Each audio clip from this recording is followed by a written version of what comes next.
Tonight, we're stepping back into what many call the most romantic era in history, the Victorian Age. Tonight, we're stepping back into what many call the most arbut before you picture yourself in lace gowns, sipping tea and reading Jane Austen romantic era in history, the Victorian Age. Let's pause that daydream, because you are not a lady of leisure, nor the wife of a duke. You are an ordinary woman, living within damp walls, bound by suffocating expectations as tight as the corset you lace up each morning.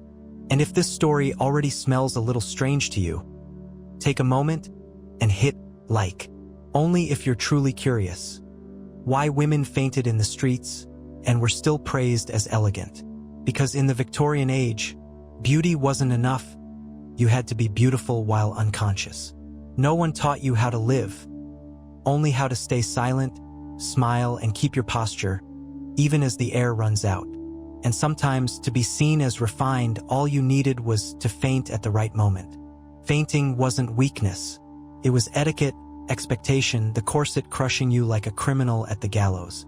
But don't worry, you'd learn to adapt. Many even practiced the art of fainting, just to avoid disgracing their families. You could barely breathe, but as long as your skin was pale, your shoulders square, and your legs kept neatly together, it didn't matter. And if someone asked, "What's wrong?" you smiled before collapsing, because it wasn't a sign of sickness. It was a declaration of dignity. Don't hurry to fan the air or open a window. Victorian women didn't need fresh wind. They needed recognition. And you, get ready to play your part. Because tonight, you are the girl living a day exactly as they did back then. Are you ready? What time is it now? If you're lying under a warm blanket, watching YouTube, congratulations. You don't need to lace up a corset. But breathe lightly. You're about to step into a world where oxygen itself was a luxury. You wake up in a small room, with no sunlight. Only the quiet presence of a corset waiting to squeeze you once again. The pillow feels as hard as a stair step. The mattress creaks in protest, as if it had been objecting to your very existence since last night. No one asks if you slept well, because that matters far less than how you look when you step outside. Before brushing your teeth, well, not brushing, but rinsing your mouth with diluted mint water, you must first face yourself in the mirror. A little pale, slightly dark circles under your eyes? Perfect. That's the beauty of endurance. Most women don't have the time to be tired, because the corset doesn't allow you to take a deep breath, let alone sigh. A maid helps you dress, but in truth, she's just pulling you into a slow suffocation that won't release you all day. Tightening the corset isn't merely about shape. It's a vow to society. I am beautiful, I am silent, I faint on schedule. The hands behind you tug at each string as if adjusting the family's pride itself. And sometimes you hear a faint crack behind your back. Not the corset, but perhaps a rib. But stand tall. No one admires a woman bent over in pain. Each tightening of the corset is another lesson in skipping breakfast, stifling a cough, and suppressing yourself. A draft slips through the cracks of the door, but it's never enough to chase away the suffocation spreading through your chest. You inhale half a breath, and that is all you're allowed. Outside, carriages rattle and the streets awaken. Inside, you're calculating the most elegant place to faint. Someone once said, Victorian women never hurried. The truth is, they couldn't. A quick step could shift the corset, or send you stumbling to the ground before you even reached the door. Grace was something you practiced every morning, balanced on a foundation of pain no one ever saw. And as you stand there, waiting for your shoes to be brought to you, a question lingers. Will you faint today in church or at afternoon tea? Not every place is fit to collapse. You need good lighting, a clean floor, and preferably no one too heavy standing beside you. But don't worry. If you faint with proper grace, someone will call you a lady. They won't ask if you're all right. They'll compliment how beautifully pale your skin looks in unconsciousness. You lift your skirt just enough to walk, but not too much, lest you be branded indecent. Your feet are bound in pointed shoes, as tight as your mother's warnings about reputation. You don't walk. You drift through the hallway like a well-mannered ghost. And if your vision starts to blur, wonderful. Showtime is near, because not everyone can faint beautifully. It's a skill honed over years. You adjust the ribbon at your collar, even though it strangles you further. Here, everything suffocates you, but at least it looks elegant. You pass by the armchair where your mother once fainted for the first time. A tradition worth honoring. A good woman never complains, but a great woman knows how to collapse gracefully. You bite your lip just enough to bring a flush to your cheeks, and pray it isn't anemia. The light falls across your face. Not enough to warm you, but enough to reveal you're not ready. You glance at the window frame. There is no escape except to be more beautiful than yesterday. And then you step forward, light, measured, as if this body were never yours to begin with. Each step a silent declaration. I endure well, and I will not let it show. Perhaps today you will faint, perhaps tomorrow. But surely, a moment will come when you can no longer stand, and that is when beauty reaches its peak. Welcome to the morning of a Victorian woman, where oxygen is a luxury and silence a virtue. You pass by the armchair where your mother once fainted for the first time. A tradition worth honoring. A good woman never complains, but a great woman knows how to collapse gracefully. You bite your lip just enough to bring a flush to your cheeks, and pray it isn't anemia. The light falls across your face. Not enough to warm you, but enough to reveal you're not ready. You glance at the window frame. There is no escape except to be more beautiful than yesterday. And then you step forward, light, measured, as if this body were never yours to begin with. Each step a silent declaration. I endure well, and I will not let it show. Perhaps today you will faint, perhaps tomorrow. But surely, a moment will come when you can no longer stand, and that is when beauty reaches its peak. Welcome to the morning of a Victorian woman, where oxygen is a luxury and silence a virtue. Before stepping outside, you need to relieve yourself. But in the Victorian era, such things were never spoken of. You could not say, I need to use the toilet. You had to circle around it with phrases like, I must withdraw for a moment. If anyone asked where you were going, you smiled and changed the subject, never ever mentioning a chamber pot or a smell. The toilet wasn't inside the house. It was out in the yard, beyond the fence, beside a pile of dried chrysanthemums. You slipped out there in silence, lifting your skirts, but never in a way that seemed hurried. Every step had to maintain grace, even when your body was desperate. The chamber pot was cold and hard. The challenge was to make no sound at all. If an accidental noise escaped, you coughed lightly and pretended nothing happened. Many chose instead to endure. They endured through the whole day, even seated at grand dinners. And sometimes enduring too long led to fainting. But fainting, at least, was still considered elegant. No one ever knew the real reason. They only saw you collapse, softly, gracefully, almost beautifully. To others, you looked like an angel, even as inside you were calling for help. Some women had their own chamber pots in the bedroom, politely referred to as comfort chairs. No one ever admitted that they were for urination, and no one was supposed to hear it either. In those days, silence itself was a form of virtue. Everyone understood, but no one dared to name it.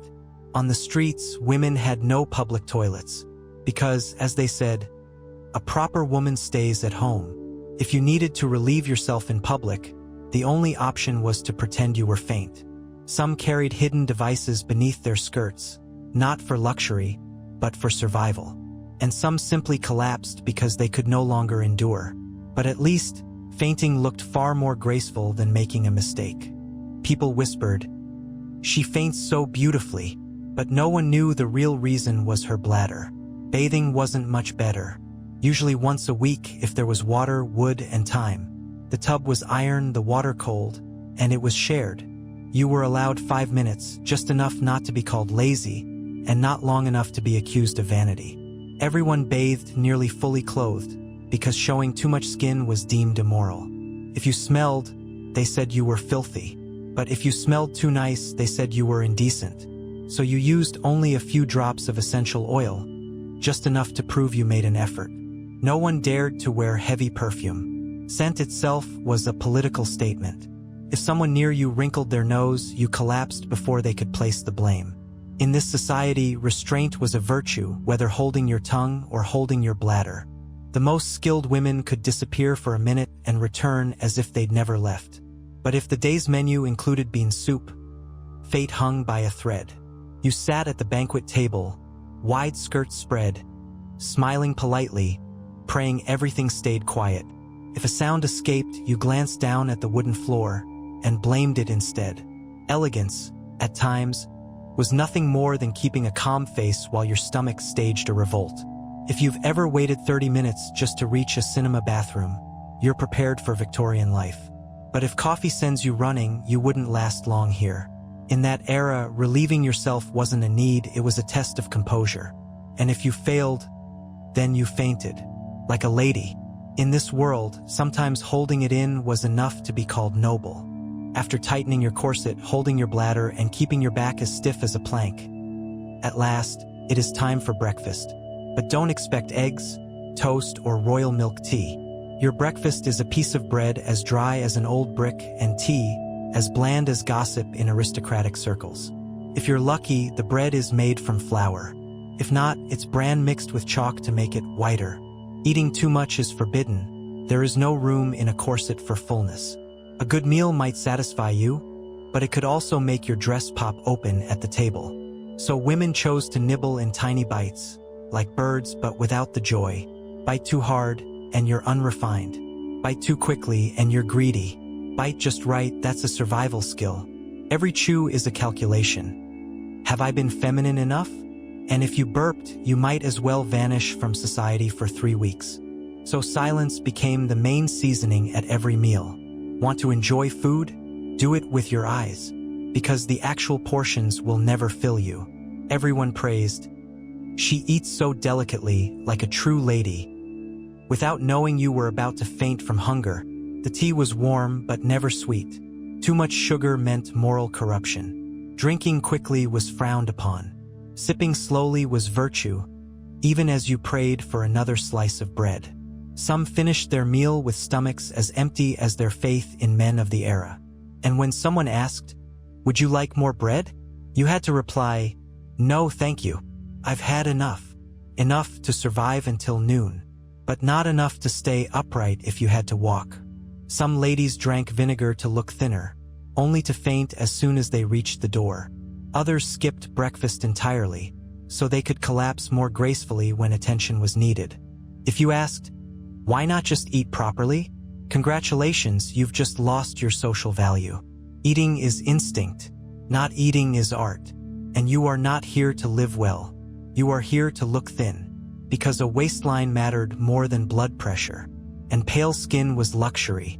Sometimes you felt like a porcelain vase, beautiful, hollow, fragile, and never meant to be filled. If you accidentally ate too much, you'd either tighten the corset or scold yourself for the rest of the day. Some said, eating less preserves your worth. In truth, it merely preserved your consciousness. Breakfast passed like a performance. You weren't eating, you were acting, and the role lasted until dizziness, headaches, or collapse took the stage. Everything unfolded in silence. Only your stomach spoke honestly. You were not allowed to react. Not allowed to complain of hunger. Not allowed to ask for more. When you finally stood up, your head spun, but that only meant you were doing it right. The weaker, the lovelier. The paler, the more noble you appeared. Someone once said, "She is as delicate as a flower," but that flower was about to wither because no one ever watered it. If you've ever skipped breakfast to lose weight, congratulations, you had what it takes to survive the Victorian era.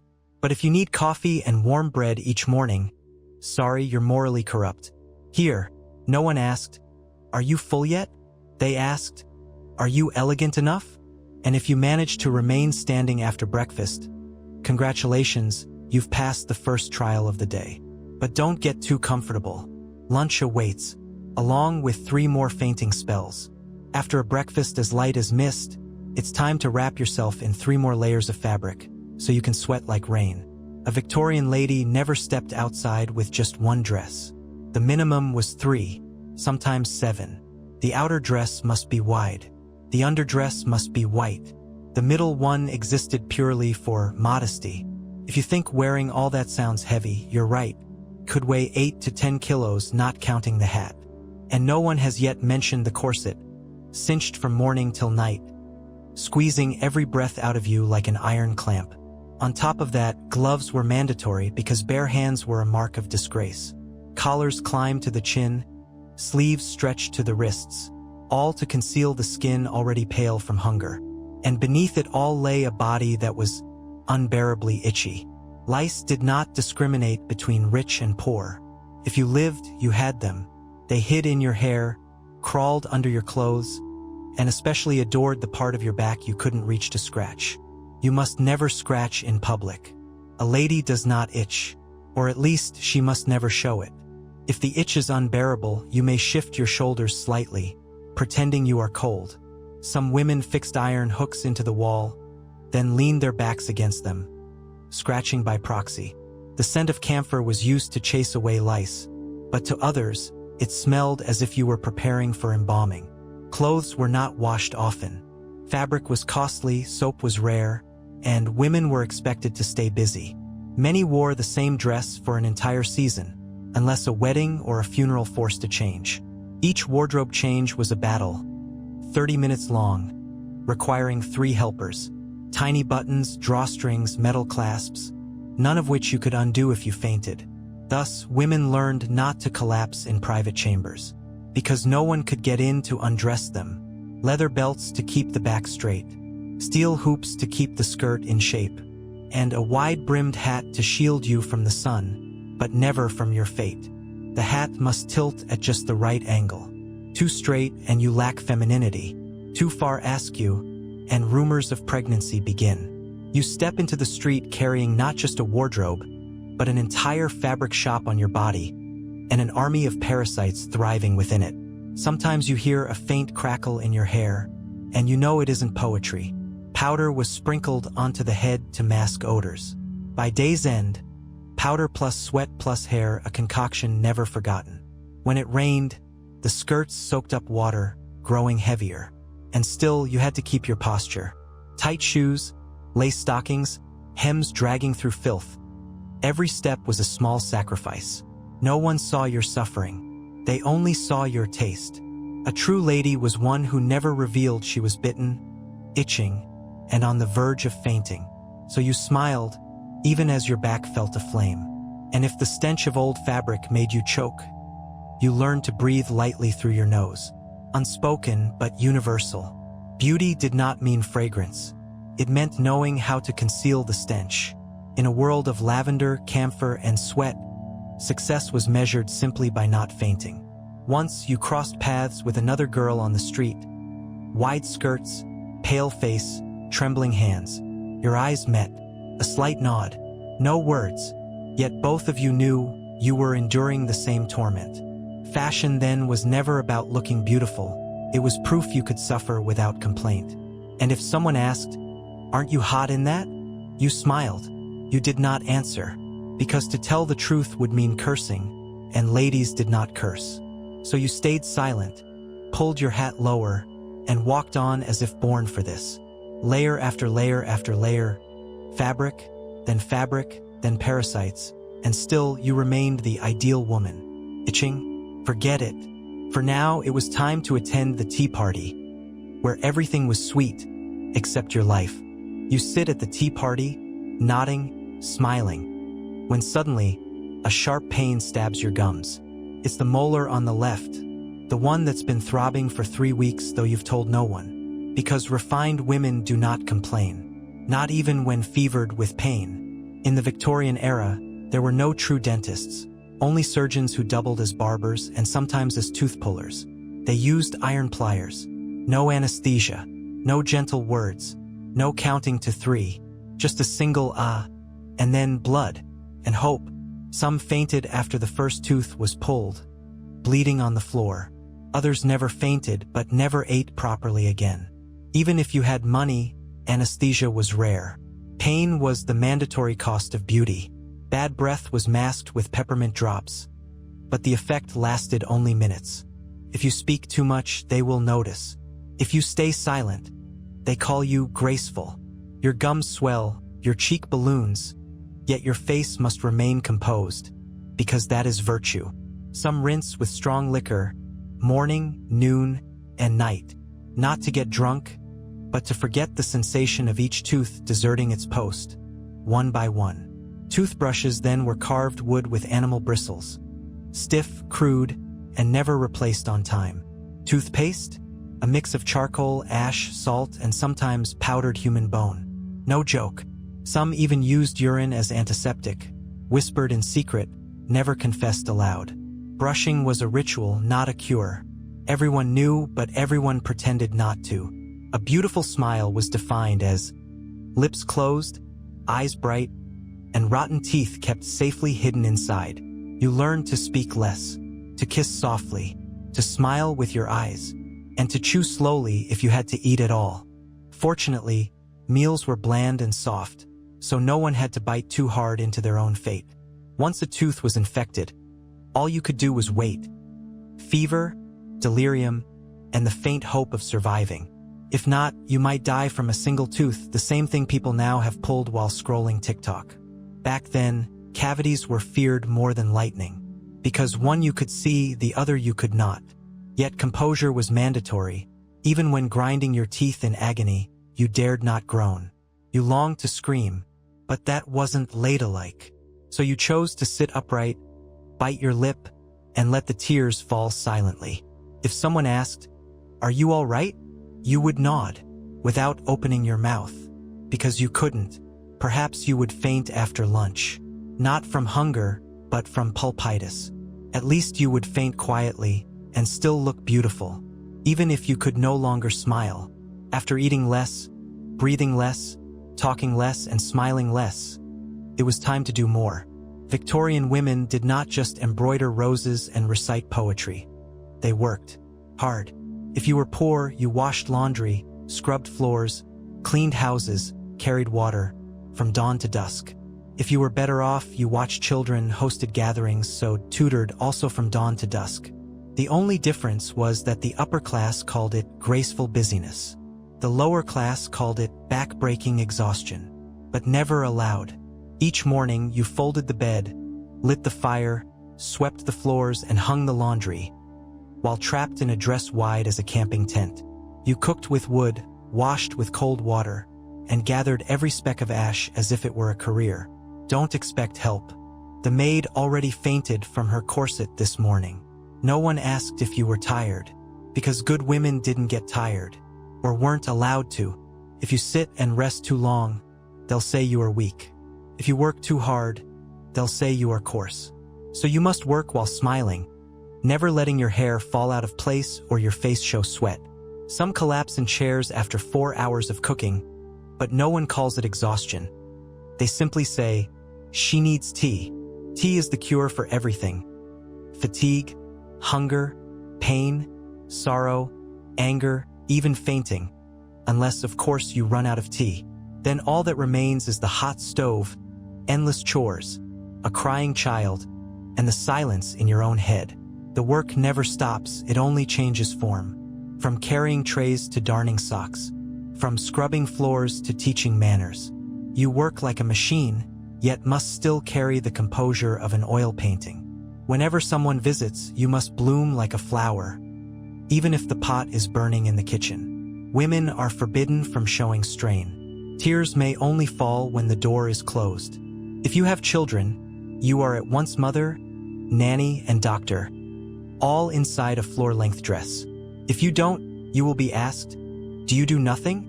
and be given extra work in someone else's home. If you are unmarried, you will be sent to nurse the sick, where you must never fall ill yourself. Even when your hands tremble from embroidery, you must hold the posture of ease.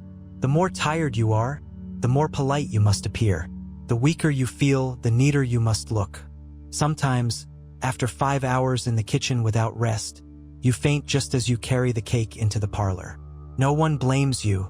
They only say, "She overdid it a little for such a delicate lady." And that is the highest praise you will ever receive. Victorian women did not work less. They only worked without complaint. They were not allowed to say, "My back aches," or "I'm exhausted," or even to rest their feet on a chair. So when they collapsed in the middle of the room, only then did people remember, ah, they too have limits. But the next time, they rise again, working until they collapse once more, praised again for their endurance. Sometimes you wonder, if you simply stopped, what would happen? No one knows, because no one has dared. For women, work was not obligation, it was identity. You work, therefore you have worth. Yet that worth only lasts if you remain graceful, silent, and never spill the tea. Many worked until death, but they were buried in white gowns, so it was still called elegance. And you, still sweeping the yard, boiling porridge, tidying rooms, dare not fall unless you collapse in the proper posture. Some say, women of that age were strong, but they weren't strong, they simply weren't allowed to stop. And you, if you are lying down now, reading this, you live in a time far luckier than theirs. In the Victorian era, women were not just workers, they were the pillars holding entire families. But these pillars could not creak, could not bend, could not break. They could only stand upright, bearing the weight. To be a wife meant to cook, clean, serve, endure, bear children, and not die halfway through. To be a mother meant cradling the sick child, rocking the hungry one, teaching the older to read, while chewing stale bread and scrubbing laundry by hand. If you cried from fatigue, you were called weak. If you stayed silent, you were praised as virtuous. The fewer words, the more labor. That was the definition of a good woman. The child in your arms must not fuss, must be obedient, spotless, silent. So the family's reputation stayed polished. And if that child was hungry, you clenched your teeth, handed over the only piece of bread in your pocket, and smiled as though it were nothing. Fever? You stayed awake all night. Tears? You hushed them till dawn. And in the morning, you still had to walk to the market, as though nothing had happened. Inside the home, you were nurse, teacher, servant, chef, and psychologist, all in one body. Outside the house, you are simply Mr. X's wife or little wise mother. No one remembers your name.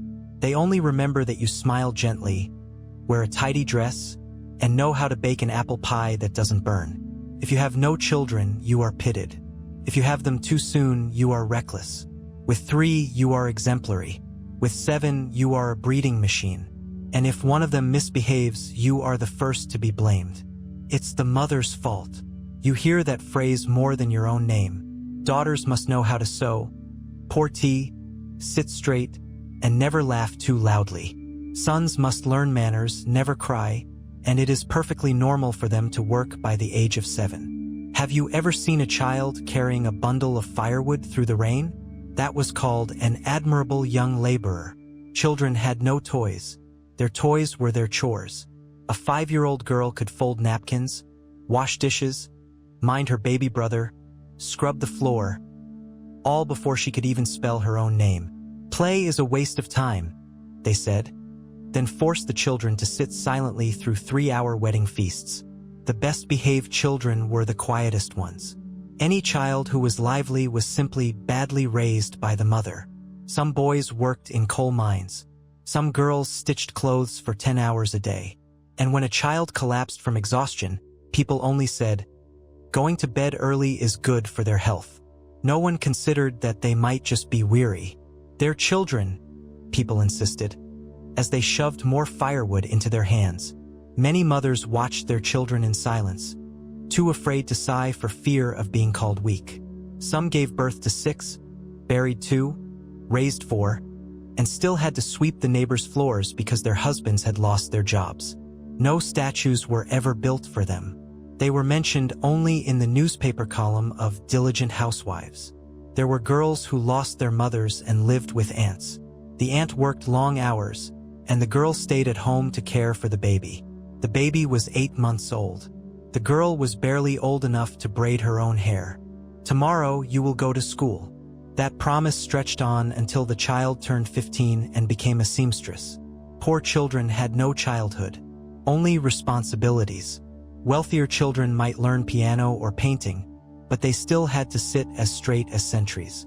And if they fainted while practicing, people called it artistic sensitivity. Every child was playing a role, the role of an adult trapped in a small body. You see your own child collapse beside the pot of soup? Do not wake them, they must still wash the dishes. Some have said, children are the future. But here, children are the present and the main workforce. And you, the mother standing nearby, dare not sit down. The floor is still dirty, the clothes still unstitched. If anyone asks, do you need help? You only smile, shake your head, and bend down to continue. Not because you are okay, but because you no longer know what it means to be helped. Not everyone worked in the fields, but other trades were no easier. Some jobs were whispered about in fear, for just thinking of them sent chills down your spine. Like the girl who washed clothes for the morgue, every bucket of water, she glanced quickly to see if there was any movement. Or the neighbor making soap from animal fat, the stench lingering into her sleep. Some specialized in mending corpses before burial. They were called silent seamstresses, not because they didn't speak, but because their clients no longer answered. In the brick kiln, you scraped ashes with bare hands. If lucky, you wouldn't burn yourself. If unlucky, you'd lose a finger. Women performing clandestine abortions lived in darkness, and sometimes died alongside their patients. No one acknowledged them, yet women seeking them in desperation were real. There was the midwife who worked 2 to 3 night shifts, blood soaking her dress, only to attend mass in the morning. Some dug graves, a trade passed from father to son. But one wrong cough, and you might be accused of burying someone alive. Even baking could be dangerous, with moldy flour, gnawed sacks, or fellow bakers sneaking in chalk to make things whiter, more beautiful.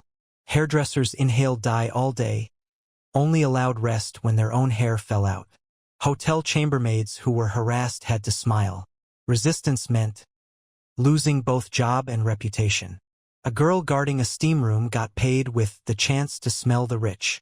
Undertakers always faced the flames with their backs turned, not to avoid heat, but so they wouldn't see a familiar face.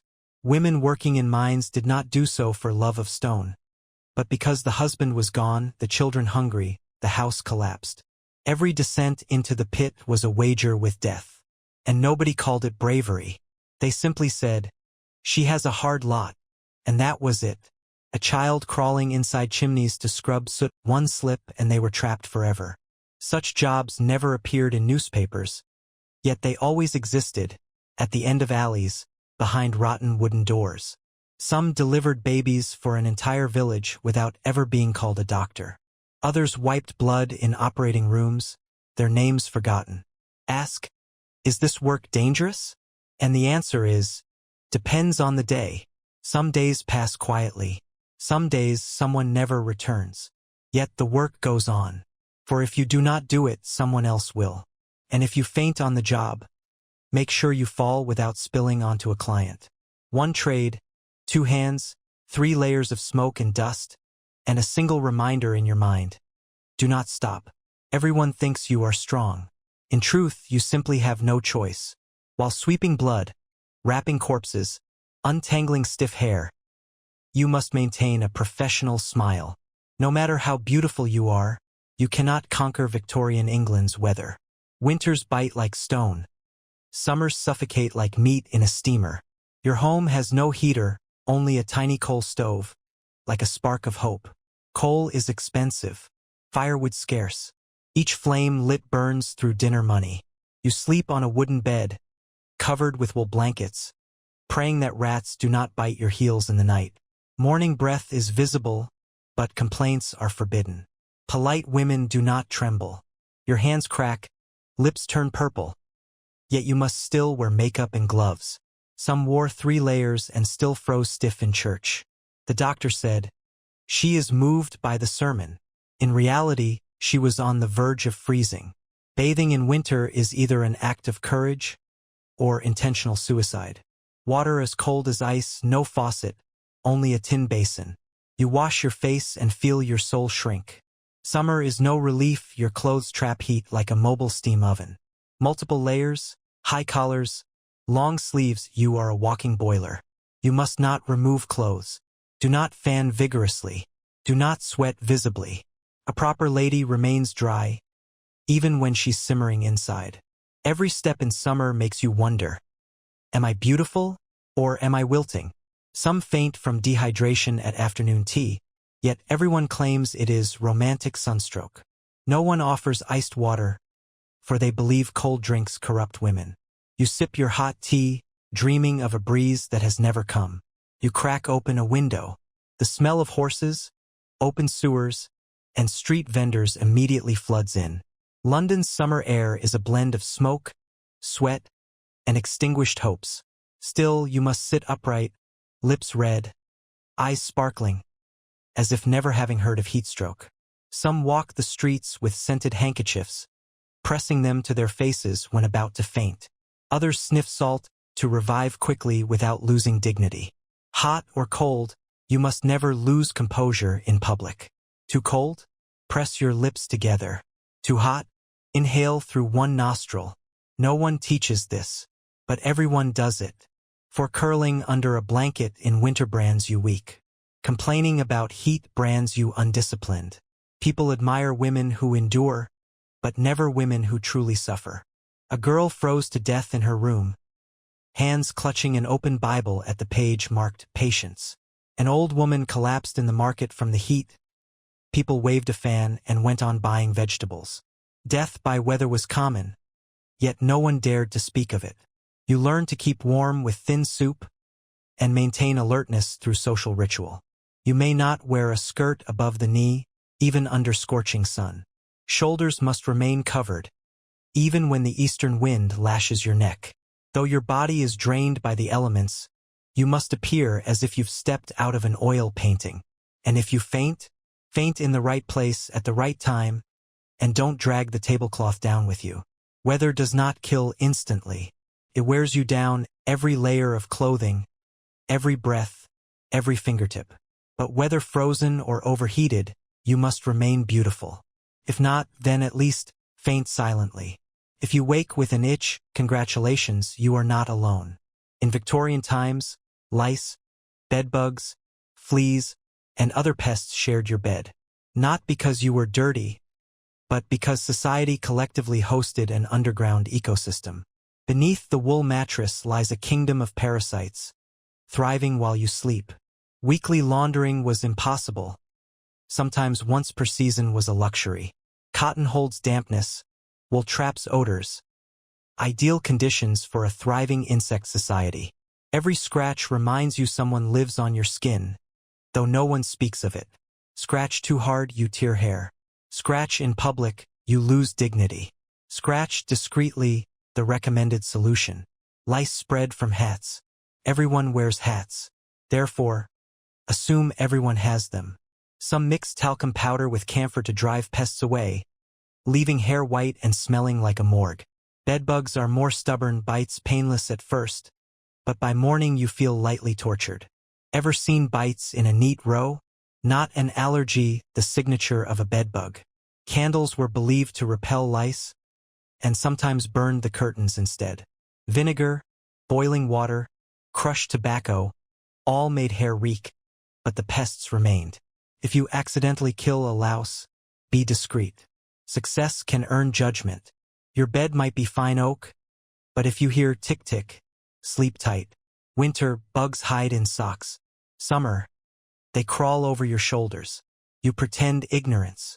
Wealthier women had hand-cranked lice combs, like jewelry that bites. Poorer women had a fingernails, or a roommate. Some shaved their heads when infestations got too severe, then wore wigs claiming a new style. Wigs were shared, and thus the bugs gained a new postal address. Some ironed beds with hot metal, steady hands required. If your hands shook, flames could erupt.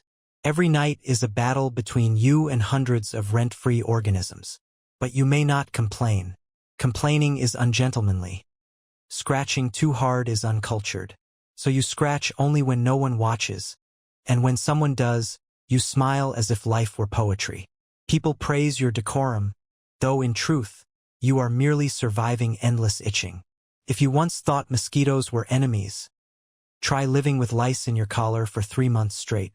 People said, Victorian women are elegant, discreet, and self-controlled.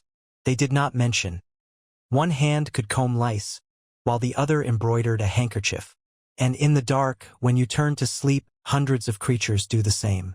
You survive each day not because it is pleasant, but because there is no choice.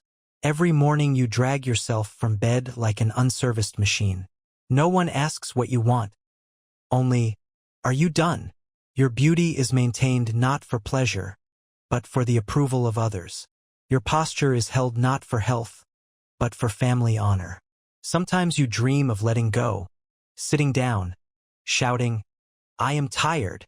But you know, if you do, someone will shake their head. Another will sigh, so you choose silence. So much silence that you forget the sound of your own voice.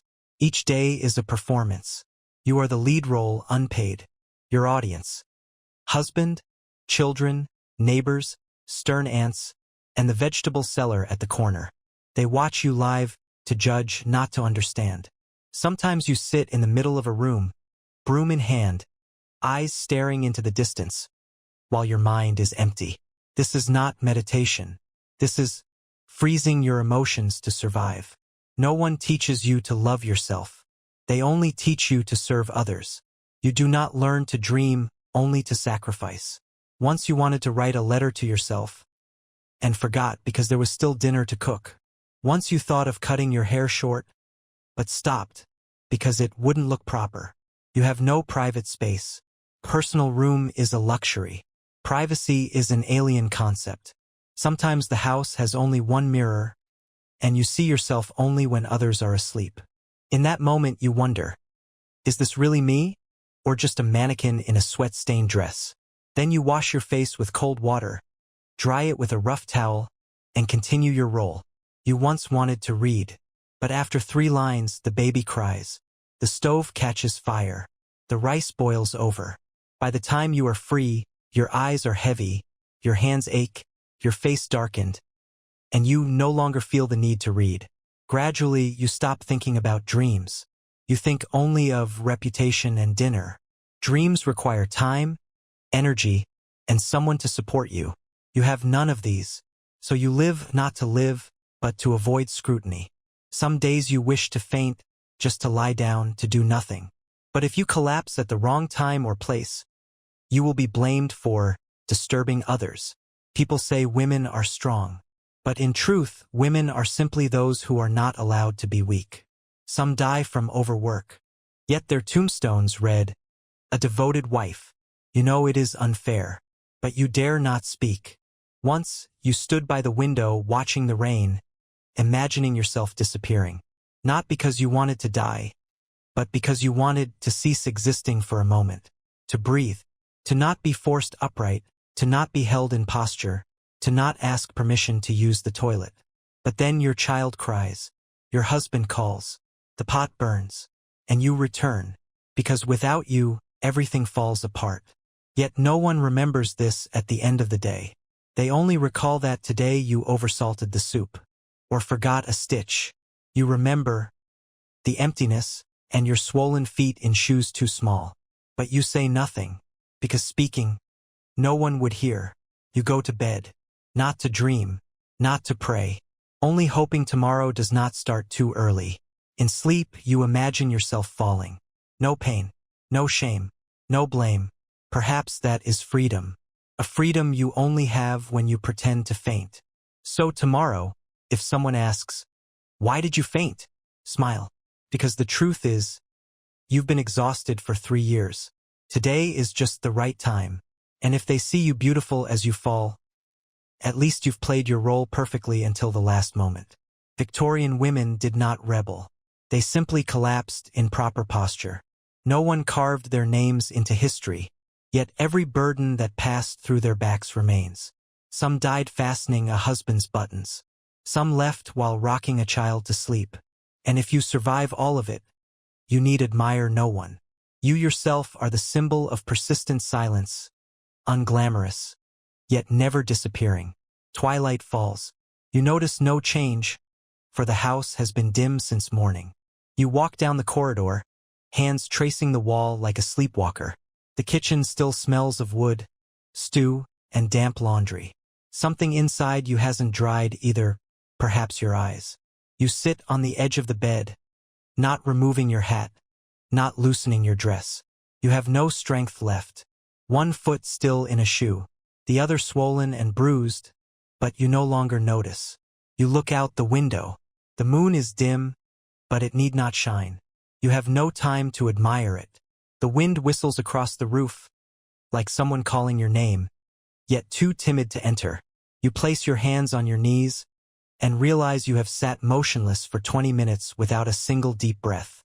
Your child is asleep. Your husband is snoring. The house is finally quiet. But quiet does not mean peace. You do not sleep immediately. Sleep requires energy, and you are exhausted. A louse crawls across your neck. You see it, but you ignore it. Your mind is empty. Only a vast blank stretches inside. Someone once asked, "Do women think?"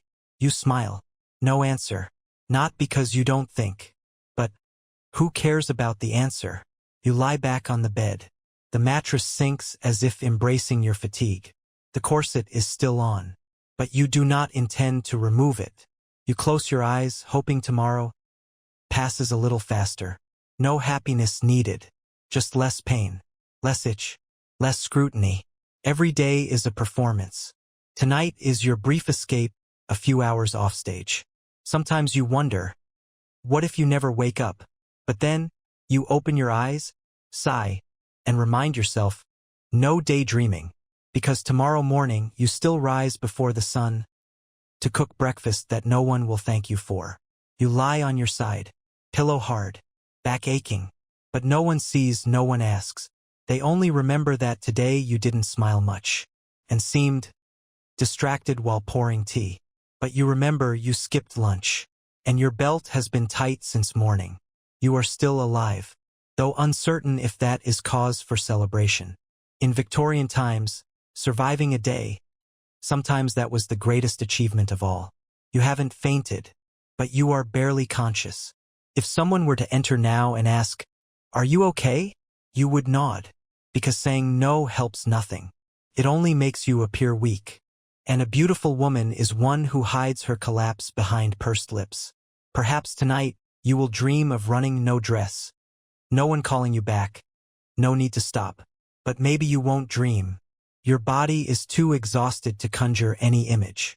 In the small room, in the thick darkness, you lie there like the shadow of yourself left behind. No sound, no light, no audience, no expectations. Only you. And your empty hands that have done too much for too many.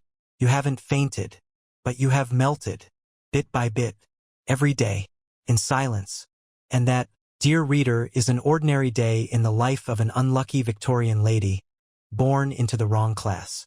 No palace, no prince, only the smell of sweat, coal, and social expectations heavy as your layered skirts. If you ever thought, "I wish I could live like a young lady in the past," now you know.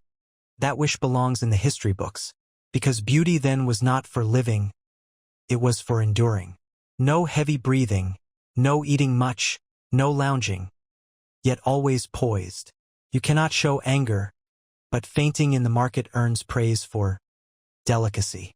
Such beauty is little different from slow suicide in silence, according to the rules. Strangely, some of those rules still linger today. See?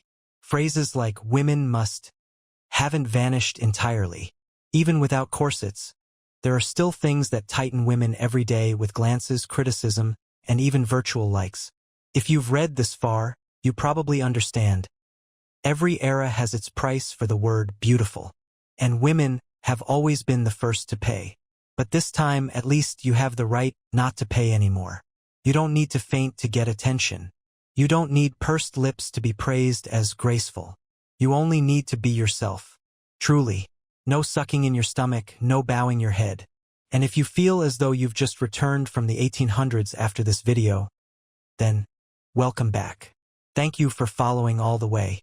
Now you can breathe deeply, eat something spicy, and kick off those high heels if you wish.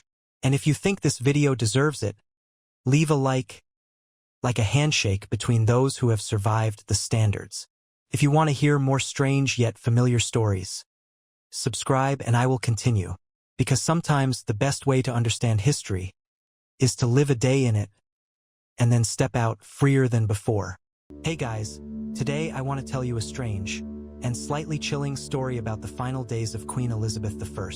She ruled England for 45 years, transforming it from a fragile kingdom into a formidable empire. But in the end, Elizabeth did not pass away amid applause, but in silence, loneliness, and a very human fear.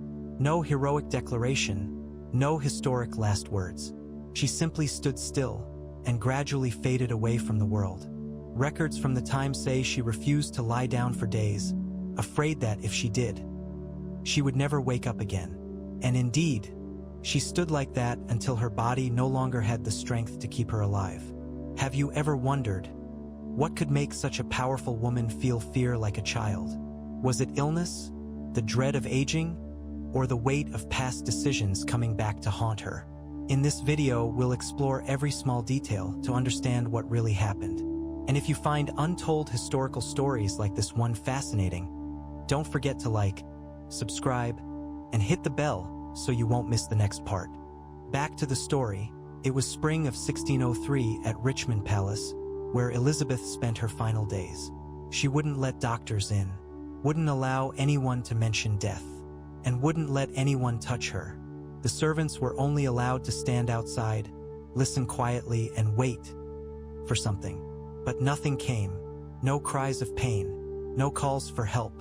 Only an old woman standing motionless, eyes wide open, not knowing if she was still alive or slowly leaving.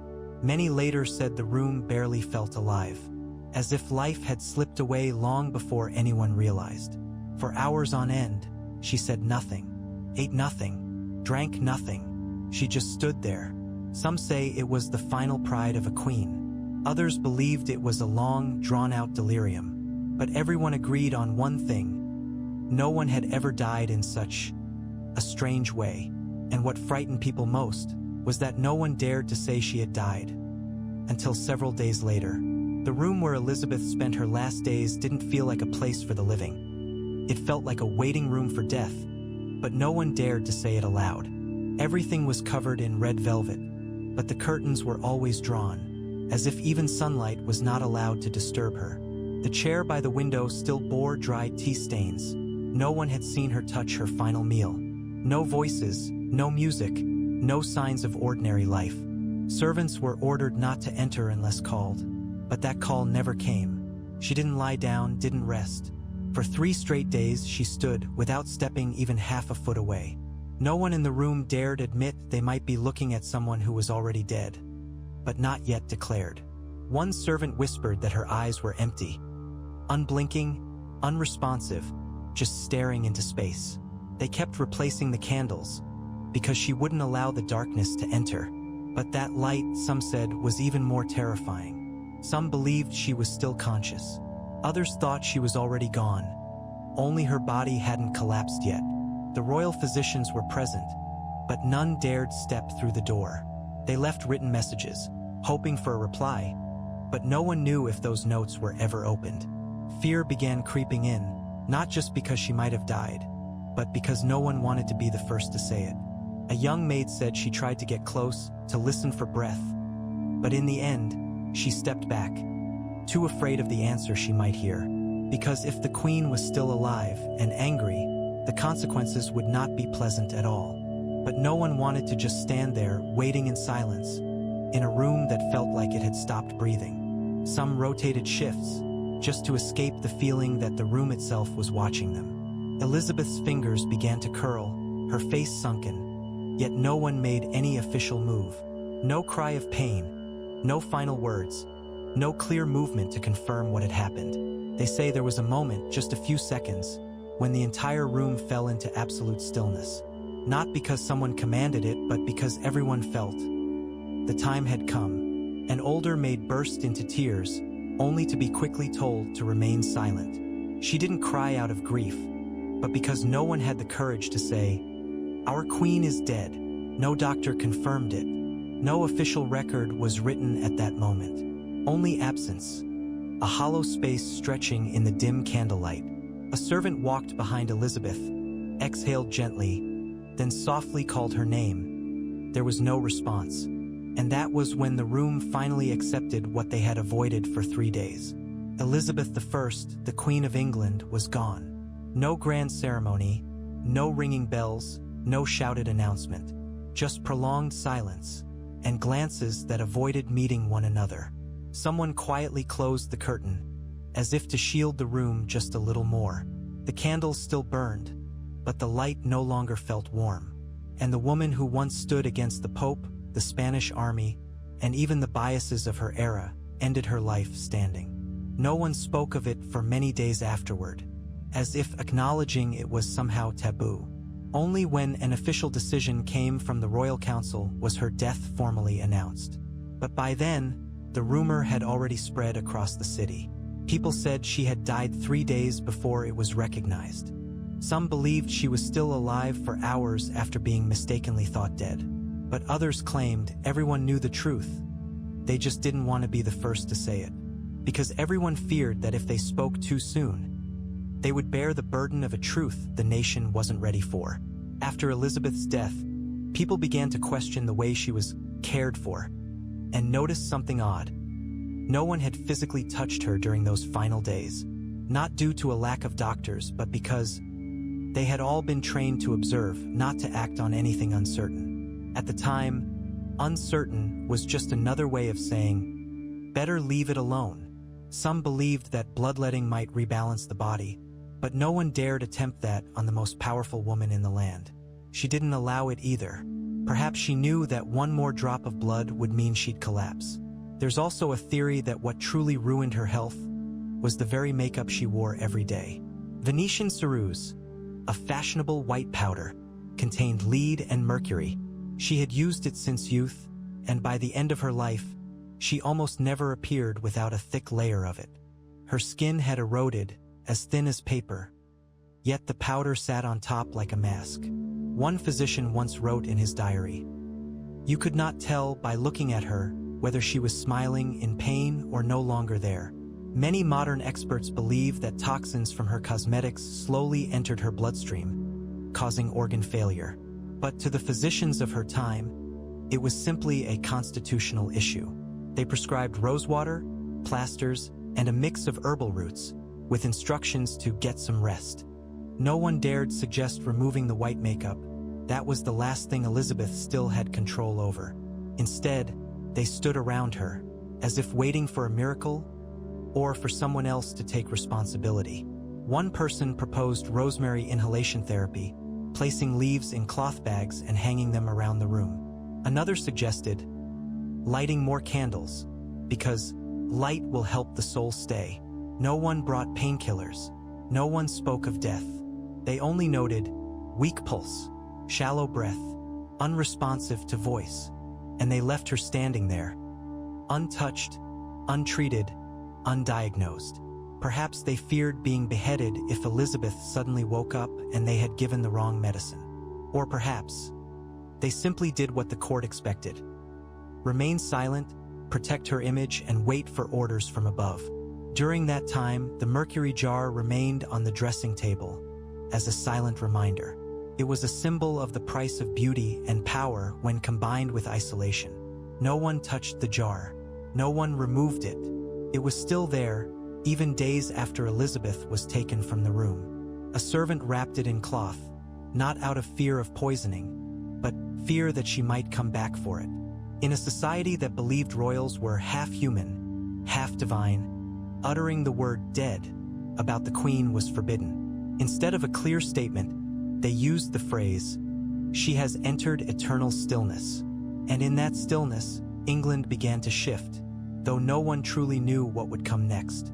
At the time, no one thought much about mercury, lead, or symptoms. They only remembered that she stood for 3 days without falling, without speaking, without saying goodbye. And perhaps that's how Elizabeth wanted to be remembered. No one saw the moment she collapsed. No one kept that image. Those present agreed to erase that detail from all official records. They called it a passing fit for a queen. But the truth was, she had died, and no one had the courage to look it in the eye. For 45 years, Elizabeth had controlled everything. And in the end, She controlled how she disappeared from the world. Perhaps that was her final and loneliest victory. In her final days, Elizabeth didn't just stop eating. She refused all forms of physical care. She wouldn't let anyone touch her, wouldn't allow her clothes to be changed, and absolutely refused to bathe. This left her maids confused, but no one dared question her. They were only allowed to spray perfume around the room, hoping the scent would mask the truth. No one knew why she acted this way until a servant whispered, "She believes if she falls, she'll never get back up." It wasn't stubbornness. It was the very real fear of someone used to controlling everything. Elizabeth had lived her whole life under the eyes of others. In death, she didn't want anyone to see her weakened. Each time the maids brought in hot water, she simply shook her head and turned away. She wore the same black gown for days. A heavy, thick fabric, cold to the touch when temperatures dropped. No one dared ask if she was cold. No one offered to help her change. A maid once suggested, "May I help you lie down for a bit, Your Majesty?" But she gave no reply. She didn't lie down. She didn't sit. She didn't rest. Her back remained straight as a statue, her gaze fixed on the wall. One doctor observed, "That posture isn't a sign of vitality. It's defiance slowly wearing out." In court culture, the queen was a symbol, and symbols were not allowed to collapse in front of others. Elizabeth understood that better than anyone. Even when her hands began to tremble, she hid them beneath her gown. When her knees could no longer bear weight, she gently leaned on the bed frame, but never asked for help. It was a silent battle between a body breaking down and a will that refused to surrender. Some said she slept standing for moments. During those days, time lost its meaning. Day and night blurred together under candlelight. Servants rotated shifts, but no one dared speak unless spoken to. Elizabeth gave no orders, but her silence alone made everyone fall quiet. The bedroom became a waiting space.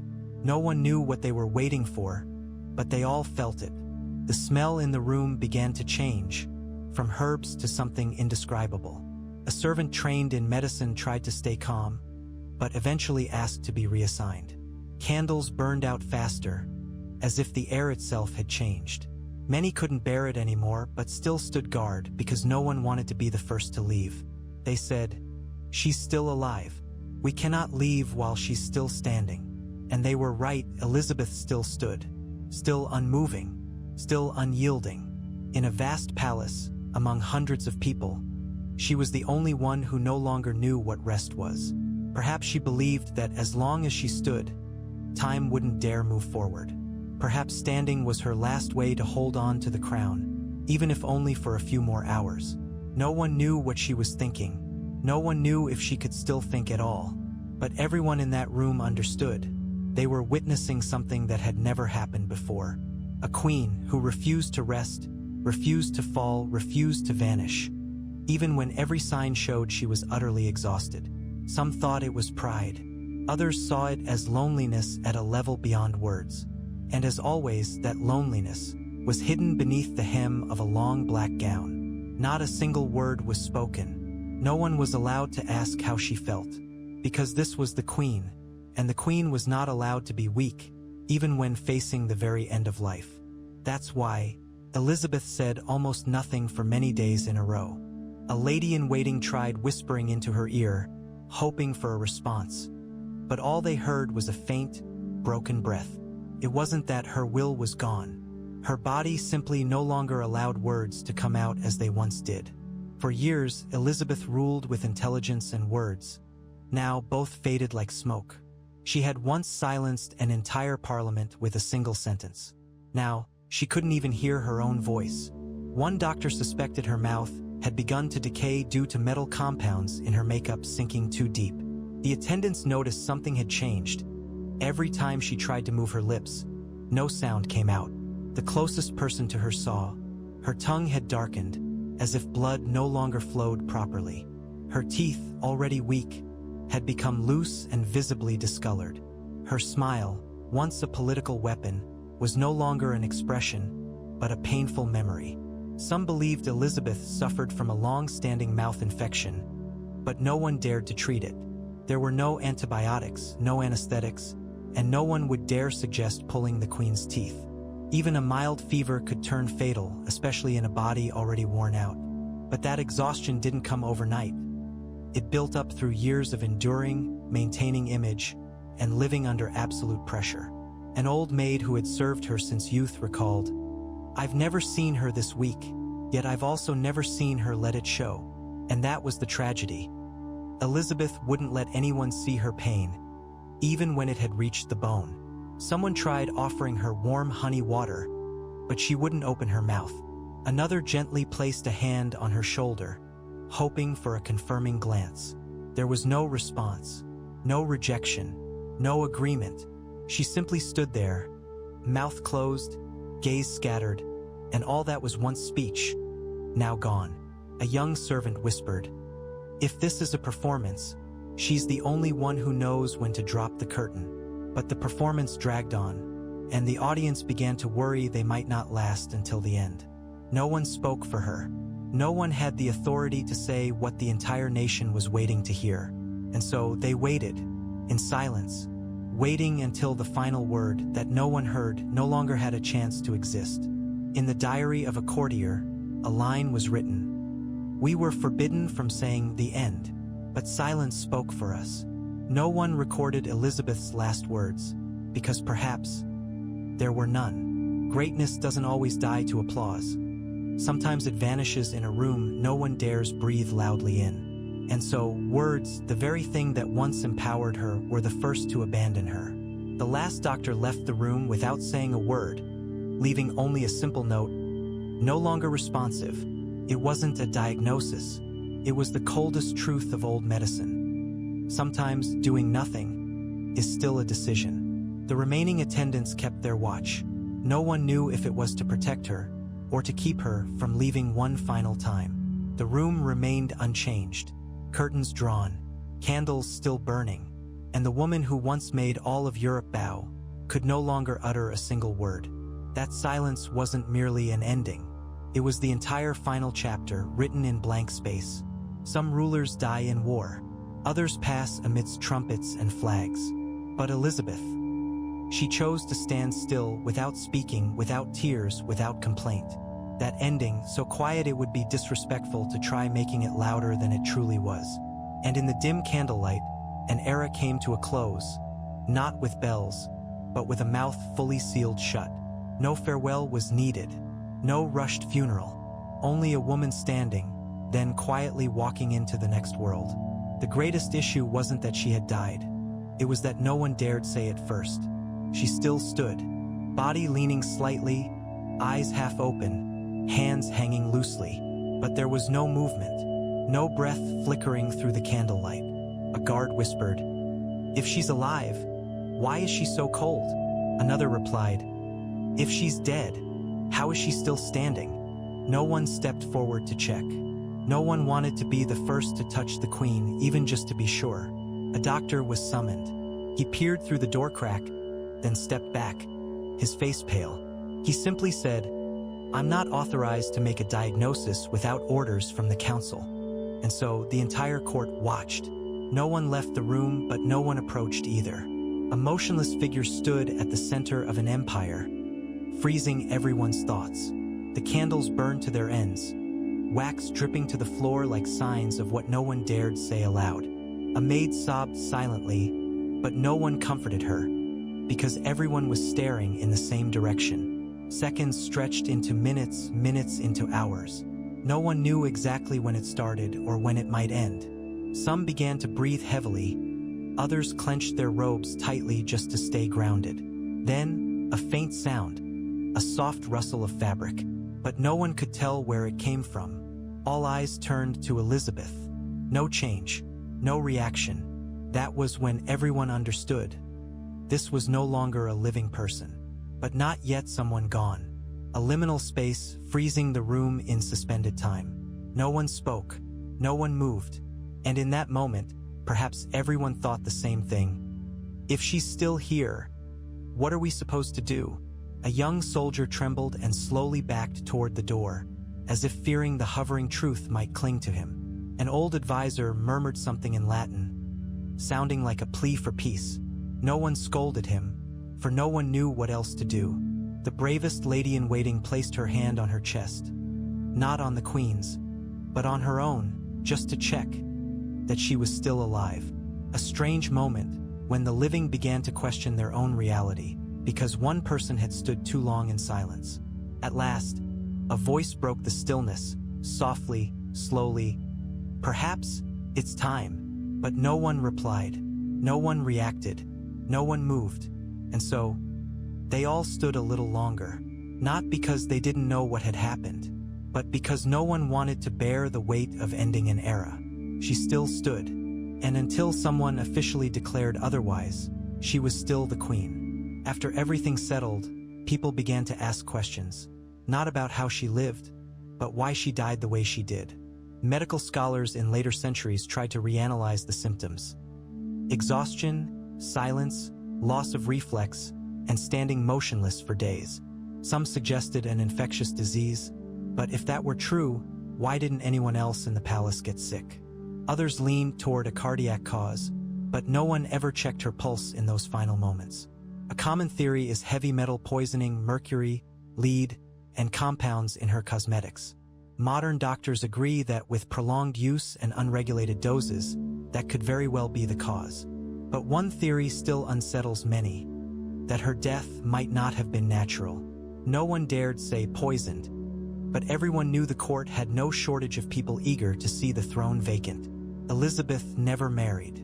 No children, no official heir declared while she was still conscious. And in that very vacuum, ambition spread like fog through the palace. Many of her closest advisors had quietly reached out to potential successors, even while she was still alive. James VI of Scotland, a distant relative, began to appear in private discussions. Those who had once sworn loyalty to Elizabeth were now calculating their places in the next court.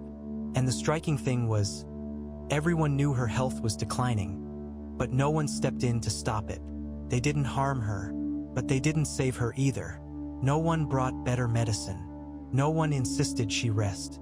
No one dared go against her will to preserve her life. Because if she lived just a few months longer, many plans would be delayed. Many promotions wouldn't happen.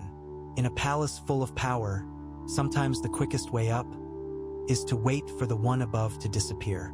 A clerk wrote in his diary, "No one said it aloud, but I had the feeling they were letting her go." A young physician once asked, "Why don't we at least try to save her one more time?" But no one replied, because the real answer was too hard to say and too easy to be blamed for. Even before the funeral was held, many had already switched the emblems on their coats. The first letter sent to Scotland was signed before her death was officially announced. Queen Elizabeth wasn't murdered, but she also wasn't kept alive. And in that fragile in-between, many had already found new places for themselves. One courtier whispered, "She left as she lived, needing no one, relying on no one." But another countered, "Not needing, or simply having no one left." In the royal quarters, rumors spread faster than orders from the council. Some said Elizabeth chose that moment, so no one else could control her fate. Others believed that moment wasn't hers to choose. It belonged to those standing right outside her closed doors. No matter the truth, the death of Elizabeth I wasn't just the end of a person. It was the beginning of a new era. With every knock on a door, someone new rose. With every farewell, a whisper of power was exchanged. And while the nation wore black, the victors were already choosing new colors to wear. The throne hadn't even cooled, but the game had begun long before. Some asked, if Elizabeth had lived just one more week, would England have taken a different path? But others smiled. She didn't need more time, just less loneliness. That line never appeared in any history book, but it was passed down, quietly, softly, heavier than any funeral bell. And like every political legend, the truth didn't lie in how she died, but in who benefited from her death. That answer was never written in official records. It lived in glances and in the silent consensus of an entire court. And in that final candlelight, a dynasty ended with the absence of loyalty. 4 years, Elizabeth wasn't just a ruler. She was a symbol. her face on coins, her portrait in every major building. Her name was a declaration. Her voice was policy. Her gaze could determine the fate of a nation. She never married, had no children, shared no power with any man, and thus the court crafted the image of the Virgin Queen like a living goddess. But every myth has its weakness, and for Elizabeth that weakness was time. As age crept in, the symbol began to crack. She no longer appeared in public, no longer gave speeches, no longer felt immortal. Her final portraits were all retouched. Whiter skin, brighter eyes, steadier hands. One court painter once confessed, "I didn't paint the queen, I painted the memory of her." In the royal chambers, they whispered, "The legend isn't here anymore. Only the person inside it remains." That person, growing weaker, drying out, fading slowly inside the very gown she once used to command the world. A gown that once represented power now felt like chains. A layer of powder that once terrified Europe was now only masking the final signs of decay. But what many struggled to accept was not her weakness, but the fact that she let it show. For the first time in nearly half a century, Elizabeth no longer controlled her own image. No more corrections, no more edits, no one close enough to erase the signs of reality. And like every statue worn by wind and rain, the mask finally fell. Behind it was no miracle, no divinity, just a tired, aging, and lonely woman. Those who once praised her now said little. Those who once feared her no longer stood tall. One courtier admitted, "I used to think she was invincible, but in the end, she was simply the last to fall." Those who once kept a respectful distance now kept it out of fear of responsibility. And Elizabeth, the woman who once defined an entire century, now stood in the palace like a forgotten shadow. A servant said, "I looked at her and didn't know whether to call her queen or someone in need of help." In cabinet meetings, the title "the Queen" gradually became just "she." People began adjusting to the next era, even though the current one hadn't officially ended. Respect didn't vanish with an insult, it vanished with silence. No one spoke ill of her, they just stopped speaking of her at all. And that's how a symbol dies in the real world. Not because it lost power, but because those around it no longer needed what it represented. They needed a transition, a successor, something else. And Elizabeth, with all her greatness, became the final obstacle to the very nation she once lifted up. In her final days, no one wanted to face her, because to face her was to face the end. An old maid said, "I couldn't look into her eyes, because in them, I saw disappointment." No one knew who she was disappointed in, herself or those waiting for her to go. Perhaps both. Perhaps everyone. Perhaps no one mattered anymore. In the end, that symbol didn't break from outside pressure. It crumbled from not being sincerely upheld. Elizabeth didn't lose the throne because of a coup. She lost it because no one lifted it for her anymore. And when the mask finally fell, they didn't see a goddess. They saw a vacant stare. That stare wasn't sad, wasn't angry, simply left the game. And in that moment, England realized the symbol had fallen. The person still stood, but the era was over. As soon as her death was confirmed, or rather no longer denied, men began returning to the palace. For days before, they had kept their distance out of respect, but really out of strategy. They didn't enter to mourn. They came to calculate. Each wore an expression not too sad, not too relieved, just enough to avoid suspicion. A private meeting was held that very afternoon, while her body had yet to be moved. They didn't call it funeral preparations. They called it planning for stable transition. No one mentioned her name. No one said, "The Queen has passed." They used the phrase, "The current situation requires swift action." Some whispered about the will. Others debated locking the royal study. Every person present had once bowed to her. Now they bowed only to the moment. One of them muttered, "We must maintain appearances, at least until the funeral." Another replied, "And afterward, any appearance will do." They discussed succession, but the big decisions had already been made. A letter to Scotland had been sealed that morning. and everyone knew it. The public announcement was delayed until the next morning, not out of respect, but to prepare the official speech. In the meantime, a group began logging everything. Who entered, who stood where, who held the study key. Not to record history, but to make sure no one could accuse anyone later. The death of a queen is sensitive, but the death of a dynasty is an opportunity. They checked the seal box, financial records, and signed documents. Some papers were quietly taken. No one asked, no one stopped them. And in the middle of it all, Elizabeth still stood, or lay, or had already been moved. No one remembered for sure, because by then all attention had shifted from the person to the power. In England's history, rarely has someone who just died been forgotten so quickly. One of her former advisors, on his way out, paused for a second, looking at the seat where she used to hold court. He said nothing, gave no bow, just turned away. And so, the Elizabethan era ended, not with a proclamation, but with the sound of footsteps leaving the room where power once lived. The gentlemen resumed their work. Meetings, letters, orders, currency printing. No one asked where she would be buried. No one needed that answer immediately, because the more important question had already been answered. Who's next? And once that answer was clear, everything else was just ceremony. Elizabeth left no heir, and that was no accident. She once declared, "I am married to England." That quote was once printed with pride, etched into books, engraved on walls. But when she died, the nation realized, a marriage without children leaves behind many voids. No one was clearly designated. No one was publicly endorsed by Elizabeth while she was alive. The council tried to hide their confusion, but internal records showed they had debated the next in line for years. Many candidates were considered.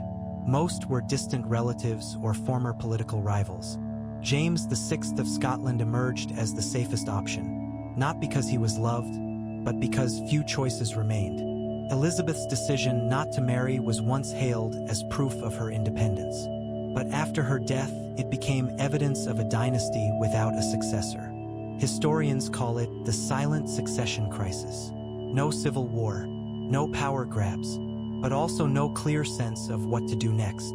A nobleman whispered over dinner, "If she had a son, things would have been simpler." Another replied, "And if she had a daughter, would the court have accepted her?" And so all speculation ended with a silent nod, because no one can rewrite the past. Some said Elizabeth was too stubborn. Others believed she deliberately left no successor to retain control of her legacy. Some even thought she trusted no one strong enough to carry it on, or that no one was worthy. But regardless of reason, the fact remained. The next morning, England woke up without a legitimate head of state. Foreign envoys sent letters asking for clarity. No one dared respond directly. Newspapers hesitated to print the news. Clergy waited for official word from the palace. And meanwhile, political factions began to move. Subtly, skillfully, and without delay. A dynasty had ended, and everyone wanted a seat at the beginning of the next. Those who once praised Elizabeth were now reading speeches welcoming the new king. No one betrayed her. They just adapted very quickly. And England, the land once ruled by a formidable woman, now placed its hopes in a man who had never lived in London. Some commoners were worried, others hopeful for change. But all could sense this. When Elizabeth died, a part of the nation's identity died with her. She had once been the constant in a chaotic world. Now that world had lost its axis, and no one was sure if the new one would spin true. A preacher said in his sermon, "God took her, but gave her no one to leave behind." That line was quoted for years, not because it was poetic, but because it hurt with truth. Elizabeth's legacy wasn't a successor, but a string of unanswered questions. Questions about womanhood, about leadership, about the loneliness of holding absolute power for nearly 50 years. Some said she sacrificed personal happiness for an ideal, but others shrugged.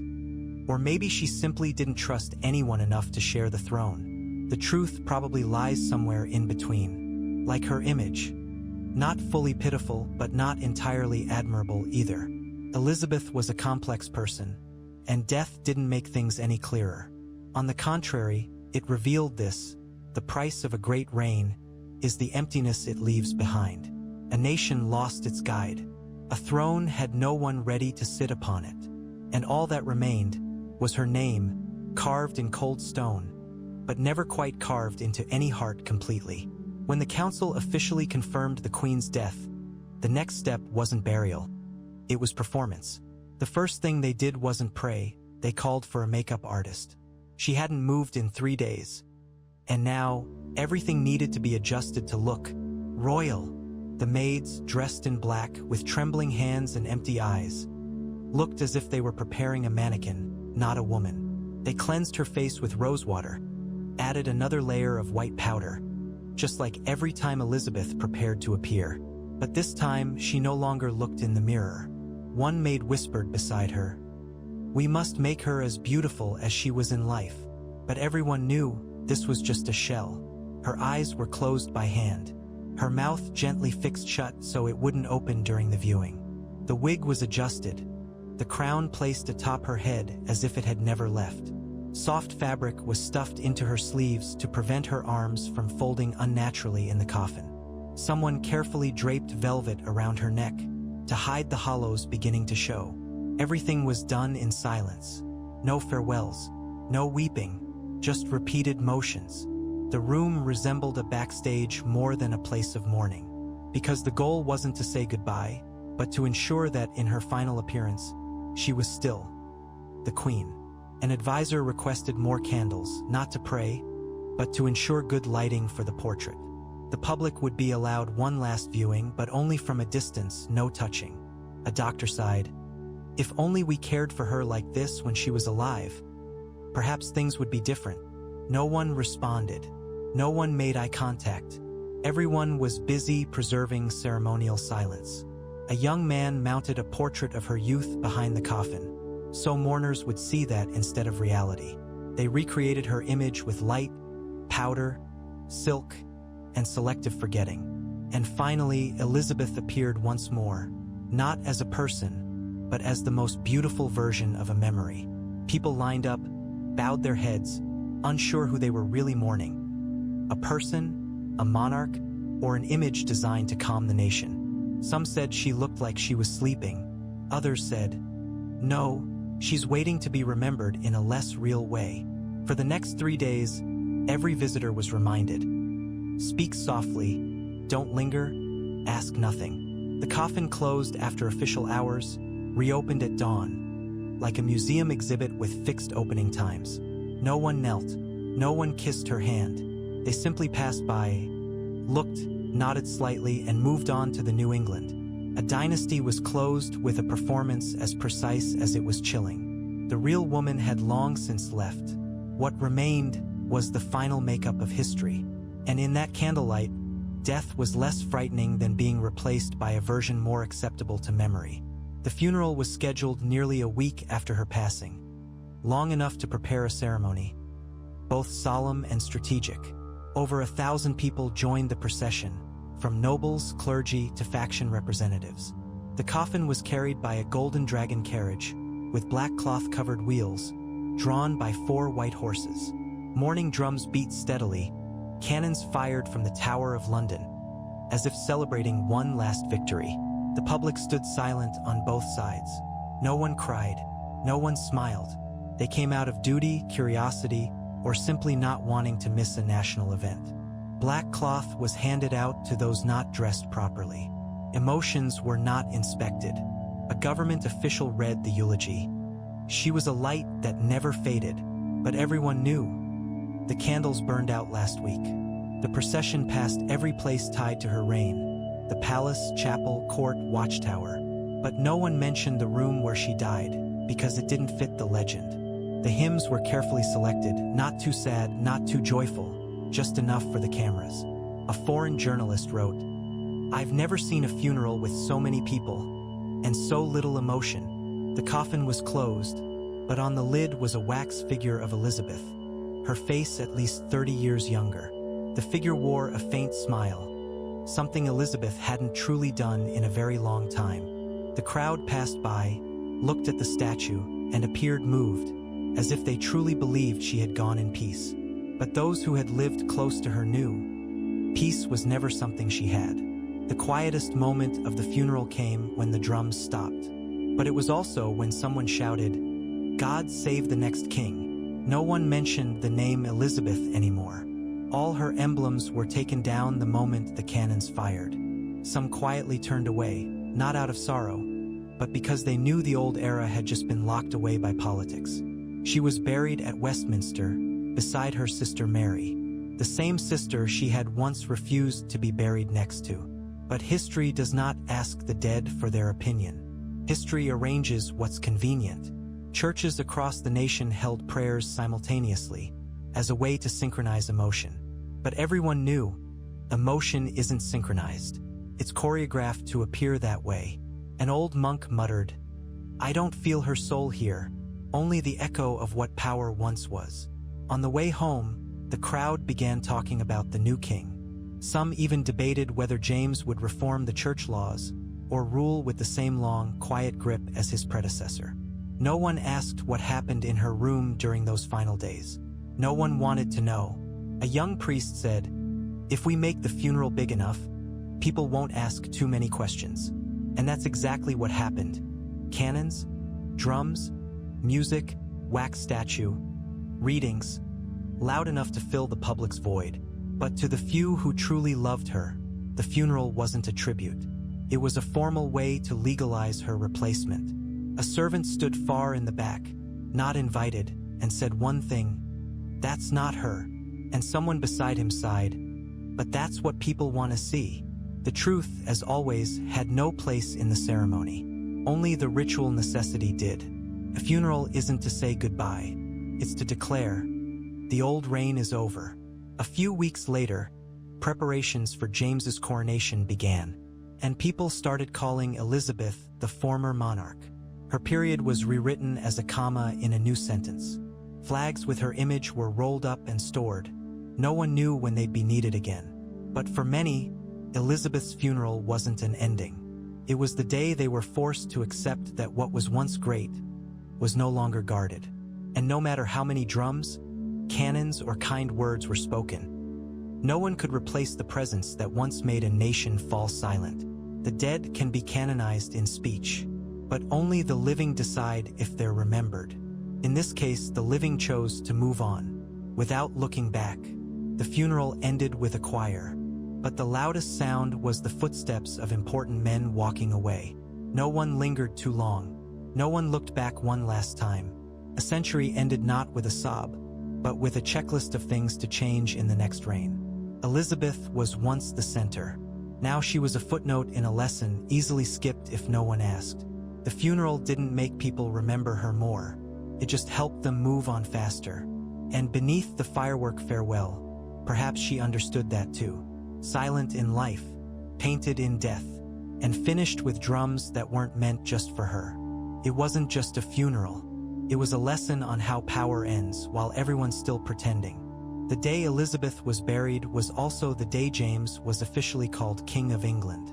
There was no time for prolonged remembrance. History had already turned the page.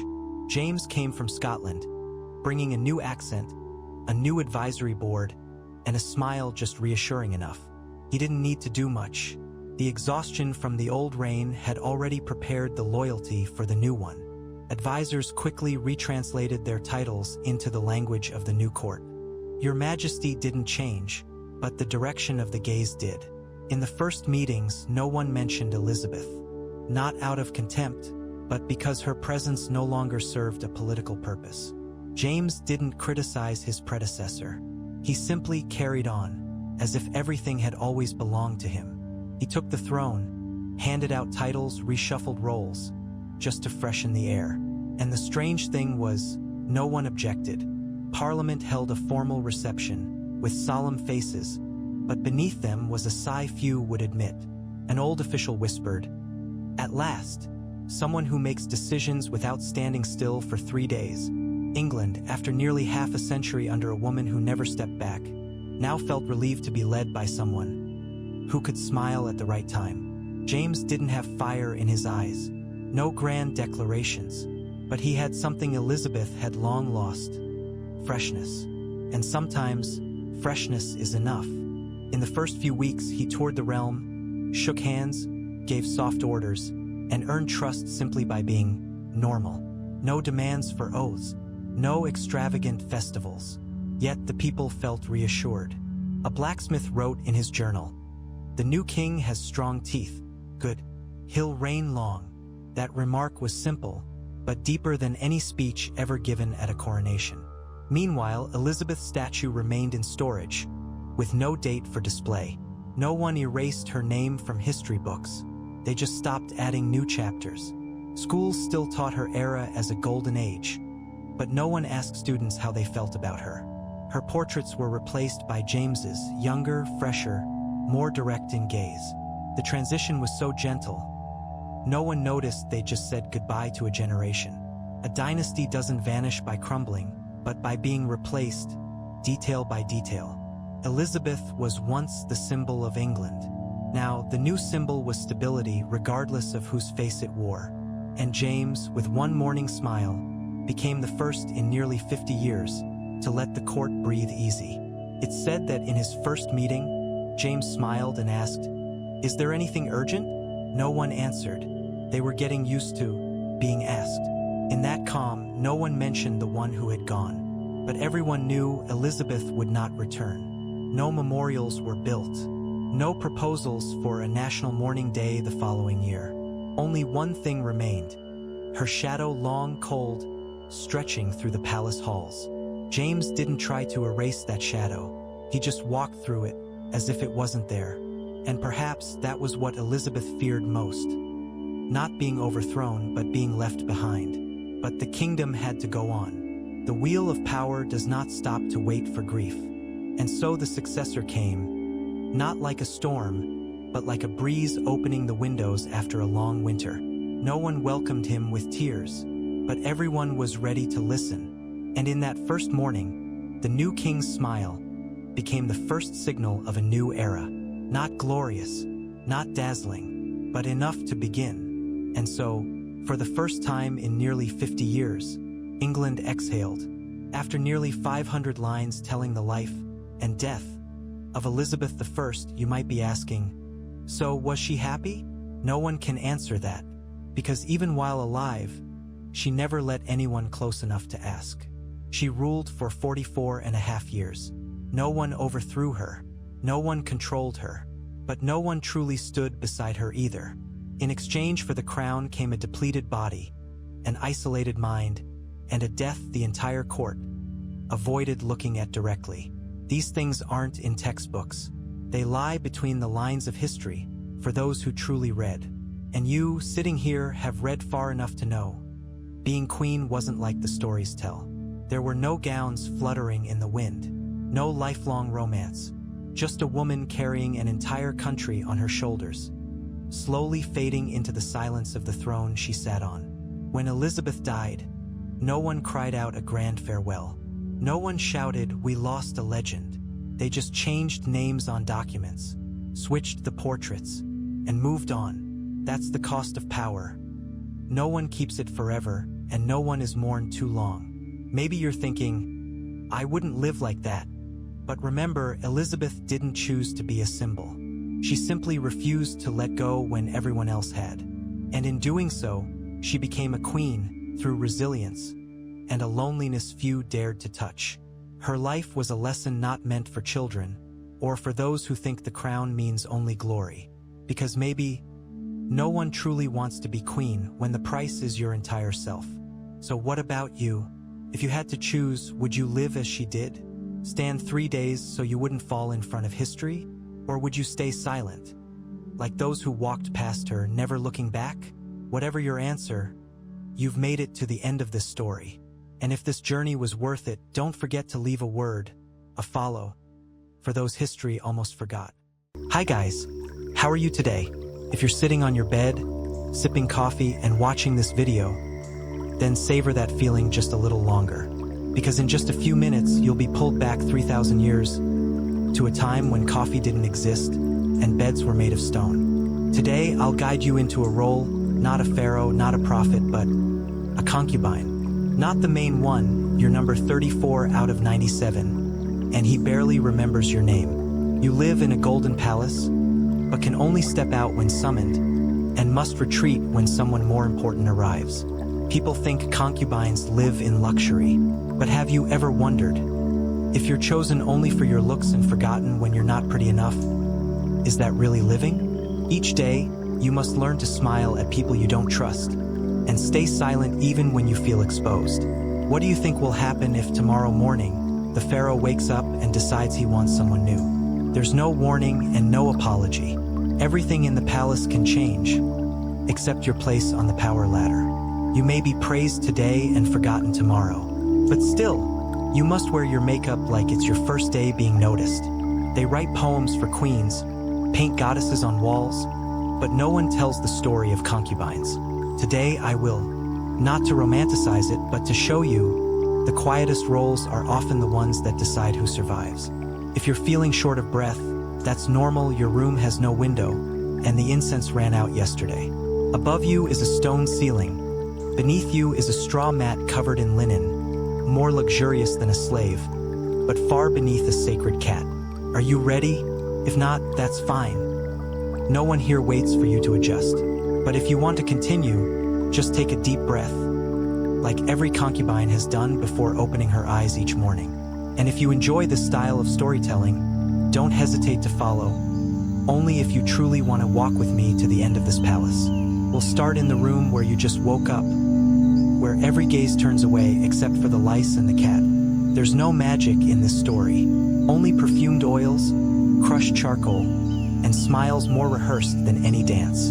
This could be your first day, or your last, as an Egyptian concubine. You wake up with an aching back, not from a bad dream, but from the hard, damp straw mat beneath you. The scent around you is a mix of cold stone, dried sweat, and leftover oil from yesterday's ritual, a perfume with no name. The first light doesn't come from a window, there are none, but from a crack in the loft ceiling, just enough to catch dust. You pull your legs in, trying not to disturb the cat sleeping by your pillow. It's worshipped, but you're not so sure about yourself.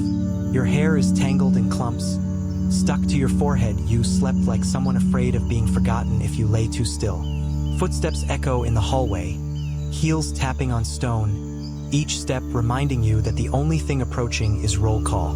You sit up, not because you're ready, but because staying down won't make life any better. No one wakes you up. Everyone's too busy securing their own place on the invisible ladder to favor. Your feet are cold. The stone floor absorbs heat like the hand of death reaching out each morning. You grope for the old linen cloth hanging by the water jar, clean enough to wash your face, dirty enough to leave your skin dry and tight. One shoulder aches. Maybe you slept on a pebble last night, but you don't have the right to complain to a rock. Drums sound from outside, 3 steady beats, announcing that today will be exactly like yesterday. You get up, stepping over 3 pairs of legs, still hoping for one more minute of sleep. This room runs on other people's breath. No curtains, no privacy, just a chipped clay jar to greet you good morning if you wake up late. You glance at your belongings. The chipped jar of lip color is still there, and so is the comb with missing teeth. Every item you own is proof that you're still here, even though no one ever asked if you wanted to stay or leave. Sometimes you wonder, if you disappeared tomorrow morning, would anyone even notice? But then the cat meows softly, and somehow that feels like enough reason to get up again. A young maid passes by the door, says nothing, places a tray of cold water down, then vanishes like smoke. That's all you'll get this morning. 1 cup of water, 1 passing glance, and a few minutes to remind yourself you're still alive. You look into the water, see your blurred reflection, not because it's dirty, but because your eyes don't dare look straight for longer than 3 seconds. Once you tried looking closely and saw features fading day by day. Since then, you no longer linger.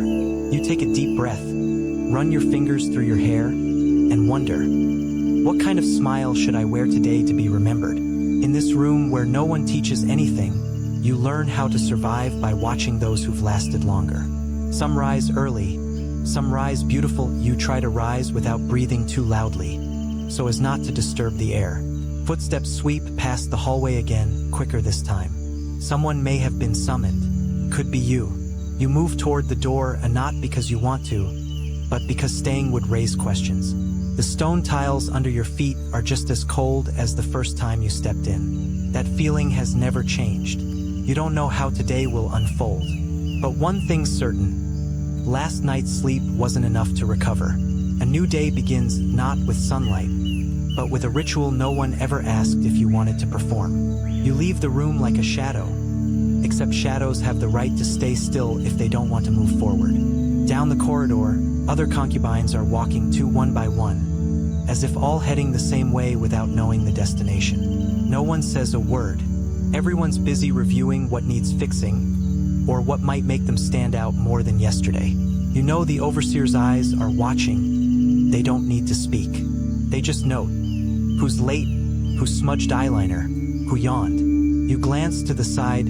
Concubine number 33's blush is heavy today. You're unsure if that's boldness or desperation. Footsteps echo steadily between two stone walls, where there's no music, only the rhythm of silent competition. A breeze sneaks in through a small vent, just enough to remind you there's blue sky outside, but not for you. The room ahead is brighter. It means you're near the place where lines are formed. You take one last breath, trying not to shiver, not out of fear, but from the cold. And then you step into that light, where a concubine's day begins not with greetings, but with a single look. In the room to the left, they call it the cleansing area, though you've never seen it truly clean.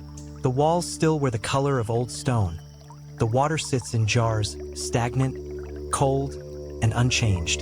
You remove your cloth and step toward the shared basin. Yesterday it washed a god's statue. Today it's your turn. The scent of leftover incense mixes with mildew, as if you're bathing in a forgotten dream. Your hand touches the water, cold as if stored in the pyramid's basement. You don't gasp, not because you're used to it, but because no one is allowed to complain in the morning. Someone is waiting behind you. Could be number 35 or someone with more privilege. You wipe your face, scoop water through your hair, not wet enough to be clean, but tangled enough to resist brushing. An old maid once said, "Cold water is good for the skin." She vanished 3 days later, so no one confirmed if that was true. You apply a layer of powdered stone to your face, or not to look pale, but to cover what must be hidden when light hits at an angle. Your eyes need to be redrawn. The black pigment is made from burnt ash and resin, a mixture that beautifies while stinging your eyes. You once heard that drawing eyes like the god Horus would grant protection, though no one ever said from what. Your lips are dry, so you use the leftover honey from yesterday's ritual. If you're lucky, no ants will show up. There is no mirror, only water, and water always makes you look more faded than you truly are. You dry your face with a thin cloth, old, frayed, and once owned by someone who's no longer in the palace. Every motion is swift and precise, and not because you're in a hurry, but because you've done it unconsciously every day. You once hoped brushing your hair and applying perfume would bring joy, but now, the only feeling is just getting it over with. The scent on your neck is no longer fresh. It lingers from yesterday and the day before. A small red mark appears on your neck, maybe from scratching, or maybe from a loose thread in the cloth brushing you as you slept. You want to ask someone if it's visible, but stop. Everyone is too busy with their own faces. Everyone is polishing the fragile shell they hope will make them stand out. But what gets you chosen isn't makeup. It's the gaze of someone you're not allowed to look back at. You dab a bit of resin on your wrist, then hide it under your sleeve like a thin charm. Once, a concubine told you, if he doesn't notice you, at least let the scent arrive first. You didn't believe her, but you still do it today, not out of hope, but because you don't know what else to do. A maid brings a wooden box. Inside are a few combs, a pumice stone, and some oil-soaked fabric scraps. You choose the comb with the most teeth intact, brushing through hair that still holds grains of sand from a courtyard ritual 3 days ago.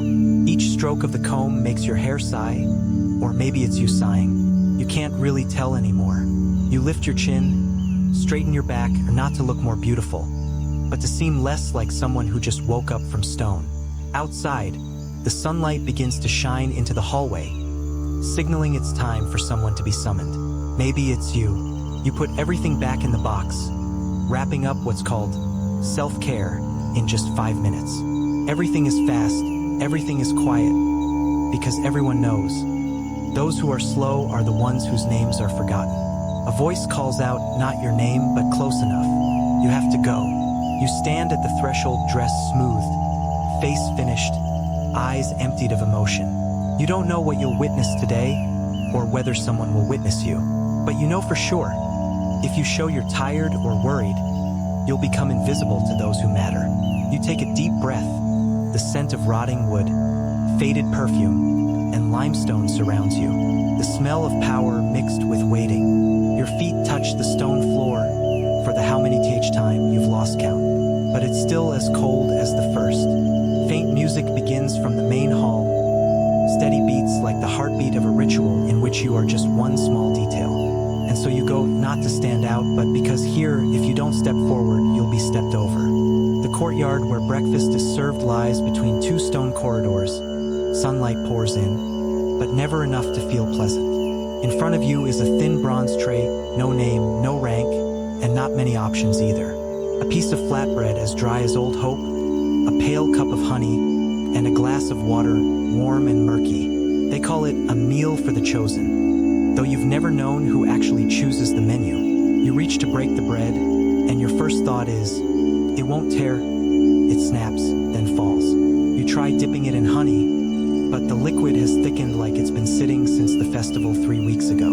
The honey sticks to your fingers, then picks up dust from your sleeve. Now it's sweet with a touch of old fabric. You look around. Everyone eats as if they know there won't be a second meal today. No one talks while eating, not out of manners, but because food is so scarce that no one wants to be distracted.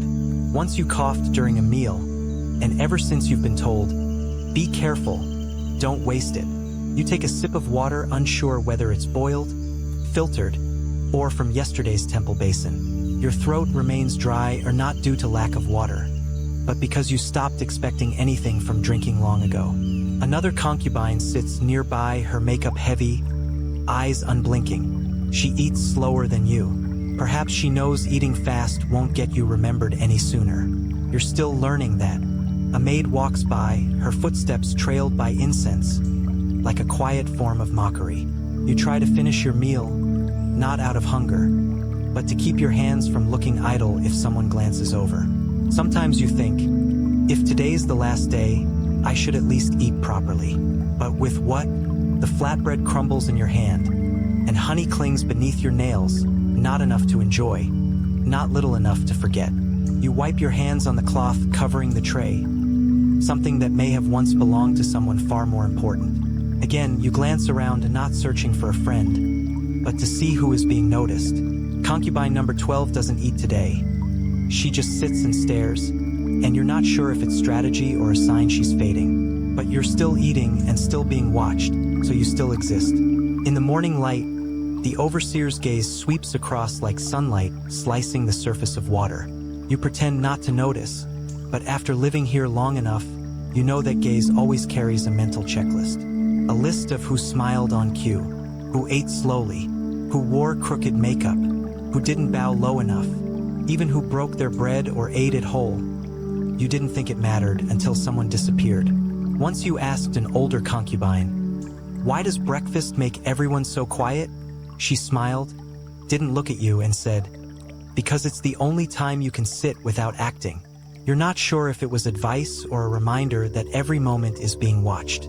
Finished, you stand up, not too quickly, not too slow, just enough to avoid standing out among 10 others heading the same way. The tray is left behind, no one looks back. Breakfast is over, and the next contest is about to begin. You leave the courtyard, your throat still carries the bland sweetness, and your heart feels as empty as the untouched bread. A thought crosses your mind. Will there be lunch today? Then you answer yourself, only if someone remembers your name. As you walk, your fingers touch your wrist, where honey still clings, as a way to remember you just existed sweetly. The honey sticks to your skin like a thin memory, Easy to lose, but just enough to make you feel you're trying. A speck of dust falls onto the old tray, you see it, and wonder. Maybe it was once part of a grander meal. You step past the threshold of the hallway, where the sun is now high. It's no longer early, and you're still unsure if today is a good or bad day. Your feet keep moving forward, but your mind stays behind with the tray you just let go of. That was breakfast. The meal outsiders think is the lightest part of a concubine's day. But for you, it's the easiest thing to swallow, and the hardest to forget. In the small dressing room, light filters through thin cloth, casting a blur that makes everyone look like they stepped out of a shrine painting. But you know the truth. Paintings don't itch, and you're trying not to scratch your nape and ruin your hair.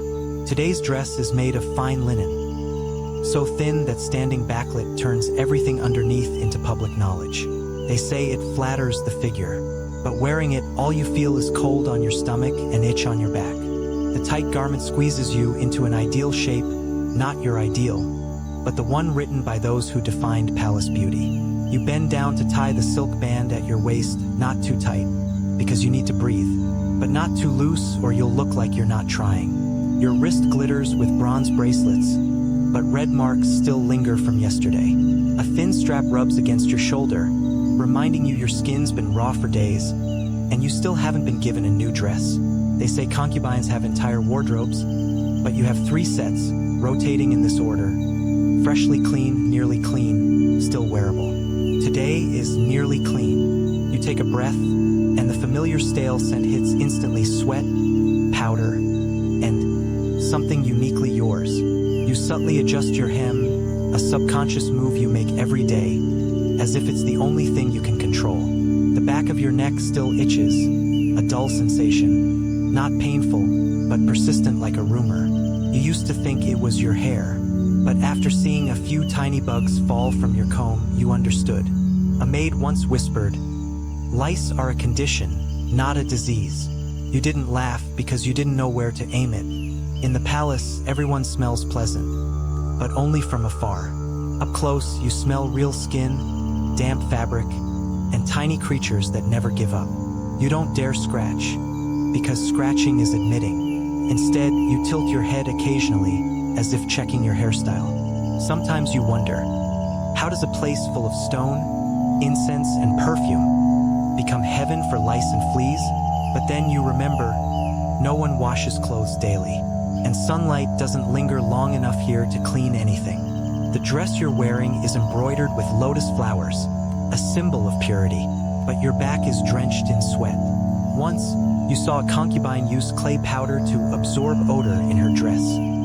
She vanished 2 days later from an allergic reaction. You still use that method, but less, just enough to not feel like you're melting in the sun. A decorative stone necklace hangs at your neck, heavy, cool, and useless against the itch. Sometimes you forget where you are, not from daydreaming, but because this outfit is so tight that every move must be calculated. You lower your head slightly to check the back of your dress, not for modesty, but for yesterday's stain. Dress adjusted, hair brushed, smile ready, and the itch still there. You step into the hallway where sunlight lands. From afar, you resemble a living statue. But statues don't sweat, don't itch, and don't worry about fabric sticking to their thighs in the heat. With each step, you feel like you're wearing a costume, thin, beautiful, and utterly unreal. Footsteps echo behind you. Someone else has stepped out with you. They smell better, or so you think. You slow down, and not for grace, but to stop the fabric clinging to your back from slipping into view. A maid passes, holding another set of clothing. It smells better than you imagined. Probably meant for someone ranked a few spots ahead of you. You pretend not to see. Here, not seeing means not hurting. The sun in the courtyard is now harsh. You feel sweat threading through fabric like a warning. Move carefully. One sneeze at the wrong time, one bead of sweat in the wrong place, could be the only thing people remember about you today. You blink, then wonder, am I really living, or just wearing the same mask every morning? No one answers, only a new itch now blooming on the right side of your neck. You stand tall, adjust your sleeve, and turn toward the light. In that glow, at least things appear cleaner. They say beauty requires sacrifice, but they've never worn sheer linen among lice and scrutiny. You step forward not because you're ready, but because your dress is fixed, and your hands have nothing left to do. And like every day, you hope, if not chosen, then at least don't get caught scratching. You've painted your lips, lined your eyes, applied perfume. Now the only thing left to perfect is your smile. But behind that smile lies a battlefield only you know, sore teeth, swollen gums, and breath that hasn't been sweet since last month. No toothpaste, no toothbrush, only salt, ash, and sometimes leaves rumored to whiten teeth. You once tried chewing date skin. It freshened your mouth for a minute, then left a taste like old gravel. Every morning, you swish hot water, hot enough not to burn, yet not hot enough to kill anything. One day, you bit into stale bread and heard a sound like wood cracking from inside your mouth. A front tooth once wobbled for 2 weeks before you learned to smile with a tilted head to hide it. No one in the palace asks if your teeth hurt, because smiling is duty, not emotion. You once saw a concubine faint during a dance. They said it was windstroke, but you knew the blood from her mouth was real. You breathed softly, careful not to let secrets from your mouth drift too far. The mouthwash here is made of spices and scented ash. It burns your throat, but at least masks your own odor. Once, you skipped the rinse, and the look from someone nearby made you feel you'd committed a silent sin. You've learned to speak less, smile on cue, and never open your mouth unless absolutely needed. An ulcer on your lower gum has been with you for half a month. You gave it a name like a roommate. When you swallow, the faint taste of blood reminds you, don't bite down hard. Each night, you sleep on your side, careful not to let your swollen jaw press the mat. One slip, and you can't eat in the morning. No one in the palace mentions dental pain, because saying it out loud means admitting your appearance is no longer perfect. You once dreamed of someone healing you, but the only thing you received was a dried mint sprig from 3 seasons ago. You heard sorcerers can numb gums with sap, but those treated are ranked dozens above you. An old maid once secretly gave you clay mixed with root. You tried it once, then decided the pain was easier than that taste. Sometimes, when the pain eases, you feel lucky. At least you haven't lost a tooth in the middle of a ceremony. But luck is a fragile thing, and teeth don't grow back when you live in the palace. On the day you were summoned near the throne, you only hoped not to smile too long. Not out of fatigue, but fear that a tooth might fall out. They looked at you and said, "That smile is poetry." They didn't know you were clenching your hand to stop your gums from bleeding. You thought, if you could ask for one privilege, it would be silence, no speaking, no chewing, no pretending you're okay. But concubines don't have the right to choose silence. Silence means you've been replaced, not that you're resting. So you keep talking, smiling, enduring, as if your mouth weren't a battlefield. You tell yourself, tomorrow will be better. The teeth will feel better. But deep down, you know, it's just how you stop yourself from screaming now. One last time, you look at your reflection in water, lips still pink, eyes still bright. And the pain is learned to hide just like you have. You turn away, walking on with that smile. Not to charm anyone, but to look like someone still worth noticing. After enough smiling and touching up, you're taken to what they call the training room. There are no large mirrors, no instructors, just a flute, a few gestures, and a series of watchful eyes. You begin moving to the rhythm, not out of love for it, but because no one survives long if they miss a step. A maid beats the drum steadily. It's not loud, but it feels like every beat marks your mistakes inside your head. Right hand up, left foot out, every imperfect move will be remembered, even if unspoken. You once thought being a concubine meant waiting to be chosen. But waiting is only part, the rest is rehearsing without error. Some days you dance for 4 hours straight with no one watching, but you still dance, because someone might be secretly observing. Just like you eat breakfast, not to be full, but because someone is looking. You dance and not from passion, but to be remembered. Your hand aches from holding the fan too long. Your shoulders throb from staying upright. But no one asks if you need rest. You once tried to sit down from dizziness. The result was being excused from dance for 2 days, with a look colder than the Nile breeze. When not dancing, you practice speech, phrasing, tone, and silence when silence is best. 1 exercise. Learn to listen in a way that makes others feel pleased. No one teaches it. Fail and you disappear. You were once asked to smile with your eyes. You're still unsure if you did it right, but you're still here, so maybe not entirely wrong. Another day, you were summoned for singing practice, not to sing loudly, but to make sure your voice never escapes closed walls. They say singing is to touch emotions, but here, emotions must be filtered before turning into sound. It took you a week to learn how to greet an official with your eyes, a bow, and not breathing too deeply. A month to know when to step back, when to stand still, and when to accidentally be present. A year to understand. Nothing you do is to be loved. It's to avoid being dismissed.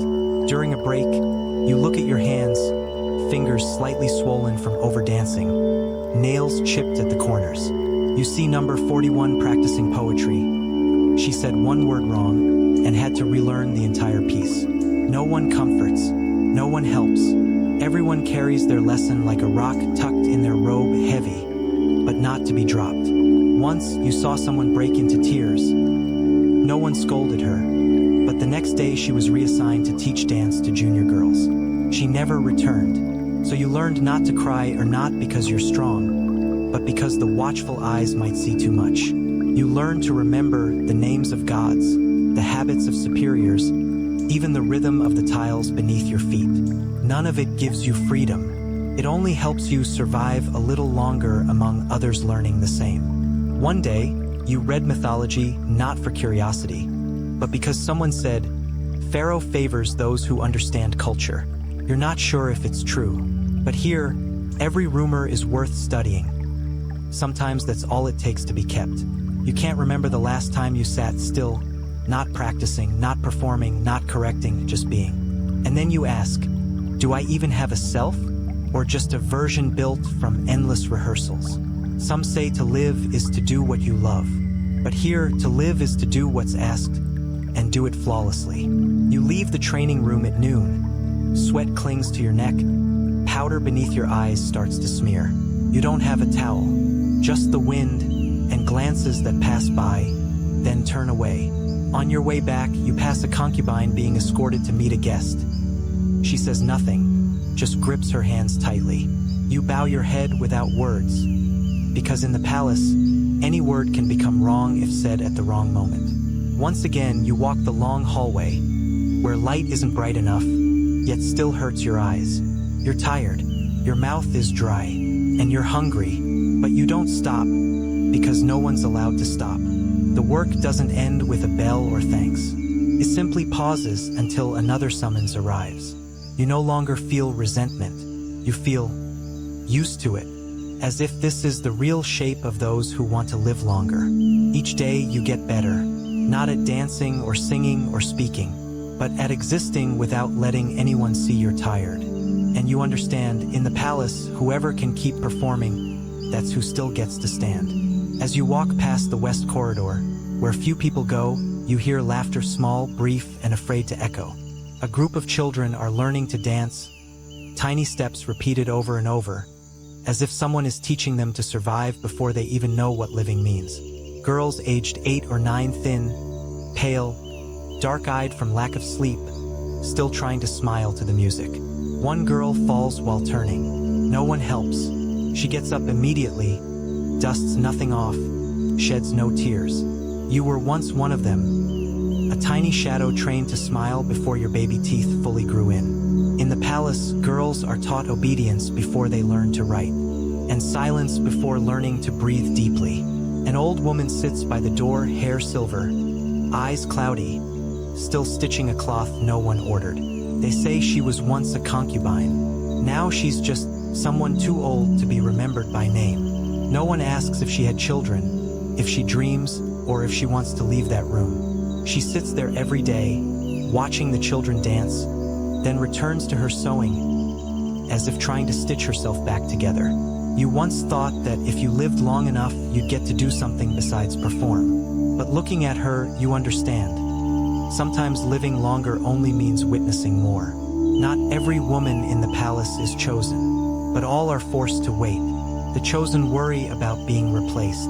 The unchosen worry about being forgotten. Some do hair, write poems, bake bread, stay silent, but no one truly gets to be themselves.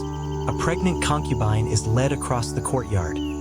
She holds her belly, eyes avoiding everyone. In the palace, giving birth isn't a celebration. It's a test. If it's a boy, you might stay.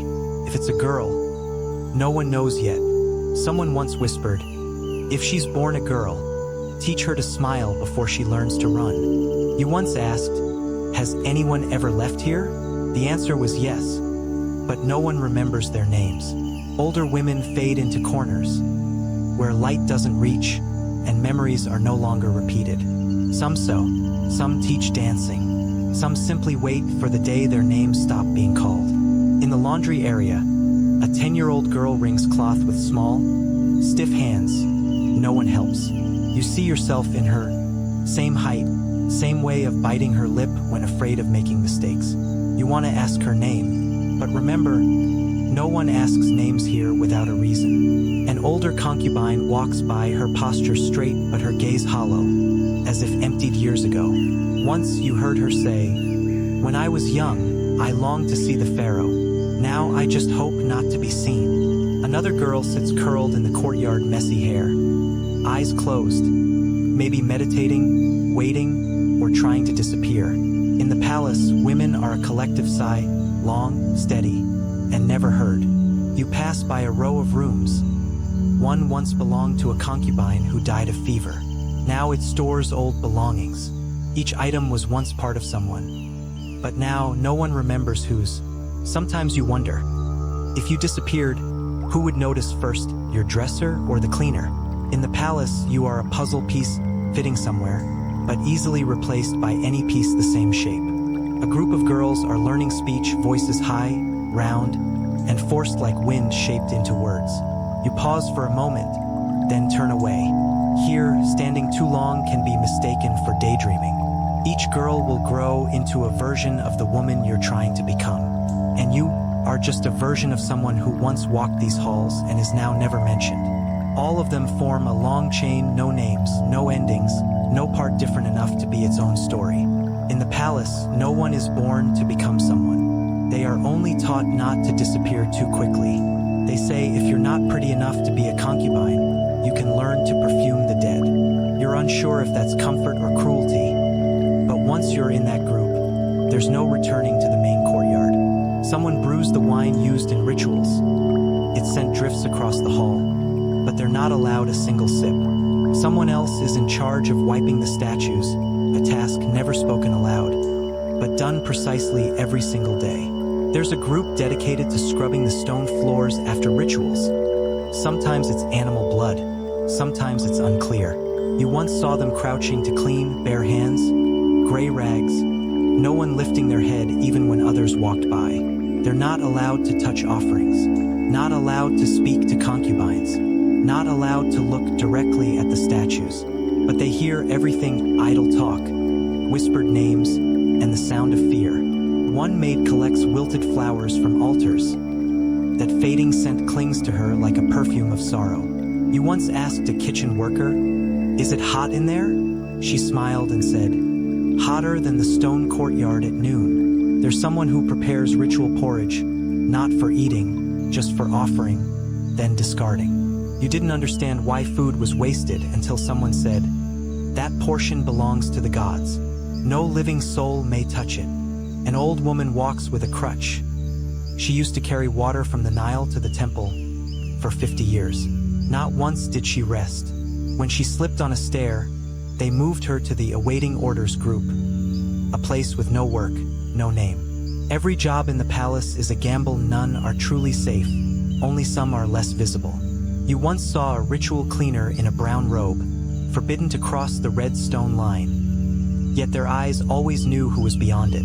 In the kitchen, a girl mixed up spices. 3 days later, she was gone. No one asked. Someone broke a ritual bowl, sent to the inner shrine to assist. No one knows if it was an honor or punishment.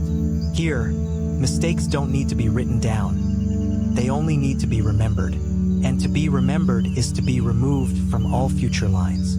Someone once said, working in the palace is like walking on hot sand. If you stand still, you'll burn. If you run, you'll draw attention. So everyone walks evenly, just fast enough, just quiet enough, just invisible enough not to be called at the wrong time. You look at them, the ones no one praises, no one chooses, and realize, maybe they are the freest people in the palace, because they don't have to look beautiful, don't have to smile, don't have to shine. They just have to keep living in the palace's shadows. In the palace, time isn't measured by holidays or performances, but by the temperature of the stone floor each morning. When it's cold, the tiles exhale a silent chill, not enough to be wind, but enough to creep into your ankles like a warning. You once thought you lived in golden sunlight, but within stone walls, light only proves the sky still exists.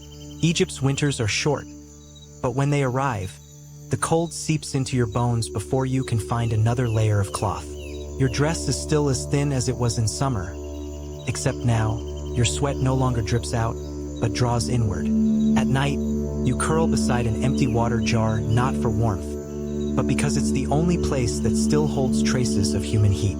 A concubine once told you she sleeps with her hands tucked between her thighs to warm her palms. You laughed, then tried it too. No one hands out blankets. No one asks if anyone is cold. In the palace, cold is personal, like toothaches or being forgotten. One morning, you coughed softly. By noon, you were given the day off from dance. You knew it wasn't kindness. It was a sign. Then the cold season leaves, and heat arrives like an impolite god. No knock, no mercy. The air thickens, like each molecule just walked through a smoke-filled ritual and hasn't dissolved yet. The stone under your feet is no longer cold.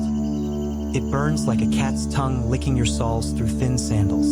You walk slowly, not out of exhaustion, but to keep your linen dress from sticking to your skin. Every step a negotiation with the heat. Long corridors, low ceilings, and no doors to the outside. The air moves like water trapped inside a sealed jar. Each time you yawn, a wave of hot air escapes and makes you wonder, is your body itself now resisting? Sweat doesn't drip. It evaporates instantly, leaving a salty film and a warm scent around your collar. A maid near you, eyes red from incense, wrists drenched, still says, "Today is cooler than yesterday." You nod, not in agreement, but because you're too tired to argue with someone also melting. You once thought, maybe I'll get used to this, but after 5 years, the only thing you've mastered is hiding sweat behind a smile. On festival days, you wear an extra layer of costume, embroidered cloth, gemstone trims, 3-tiered necklaces, under a 42 degrees Celsius sun. Someone once fainted mid-bow. No one caught her. Only her fingers brushed the ground, like apologizing for collapsing at the wrong time. You learn to breathe through your nose, slow and steady, so your lipstick stays in place, and no one hears your panting. Each time you stand near the incense burner, you feel like you're being steamed from the inside, like an offering item. One day the sky turned gray, you rejoiced, but the ceiling still held yesterday's heat, and sweat pooled at your nape. On summer nights, the floor stays warm like a cat's belly, except the cat is worshipped, and you are only left alone if forgotten. You dare not complain about the heat, because heat means weakness. Weakness means falling behind, and falling behind is the first step to being replaced. So you say, "What a lovely day," then sit on a stone slab hot enough to fry bread, pretending it's a velvet chair. In the resting room, everyone shares the same scent, the smell of those who live in stone, eat little, drink little, breathe less. A girl sits near you, back soaked, hair matted, yet she holds her head high, eyeliner intact. You don't know her name, but you remember her eyes, the kind that say, "I can still endure this." In the palace, those who can still endure are those who still get to stand. Those who endure better get to stand closer to the center. And those who can no longer endure are moved to the support group or for offering if the timing is unfortunate. You once thought summer would be easier, no cold, but you realized nothing is easier, only different ways of sweating. In the heat, your smile dries like cracked earth, holding shape, but no longer alive. You begin to dream of breezes, not from meadows, but door cracks, dark corners, anywhere no one is watching. But in the palace, doors never open, and even shadows are already occupied. So you stand in the light, sweaty, sore, itchy, but still beautiful. Each drop of sweat rolling down your chin is unseen effort, silently acknowledged. In this heat, you don't wish for love, just for someone to let you sit down without judgment. But no one allows it, because in the palace, whether it's cold or hot, you must still stand straight, breathe lightly, and smile as if you are the wind. In the Egyptian palace, you're rarely truly alone, even when everyone else has left, because there are tiny creatures clinging to your seams, living in your stitching, and sometimes crawling across your back while you sleep. They're called the unnamed things, because saying their names is bad luck, yet not saying them doesn't stop the biting. You once woke in the middle of the night, not from dreams, but because your nape itched, a kind of itch that feels like something just arrived and stayed. You didn't scream. Any sound at the wrong time is seen as weakness. Instead, you scratched lightly, then stayed still, accepting this as the only roommate who isn't competing with you. The next morning, you look into a water tray and see a faint red mark behind your ear. You ask no one, apply nothing. Another concubine once joked, "Lice prove your hair is thick enough for poetry." You laughed, then scratched. In the palace, everyone smells nice, but fragrance doesn't kill eggs. It only makes them live more luxuriously.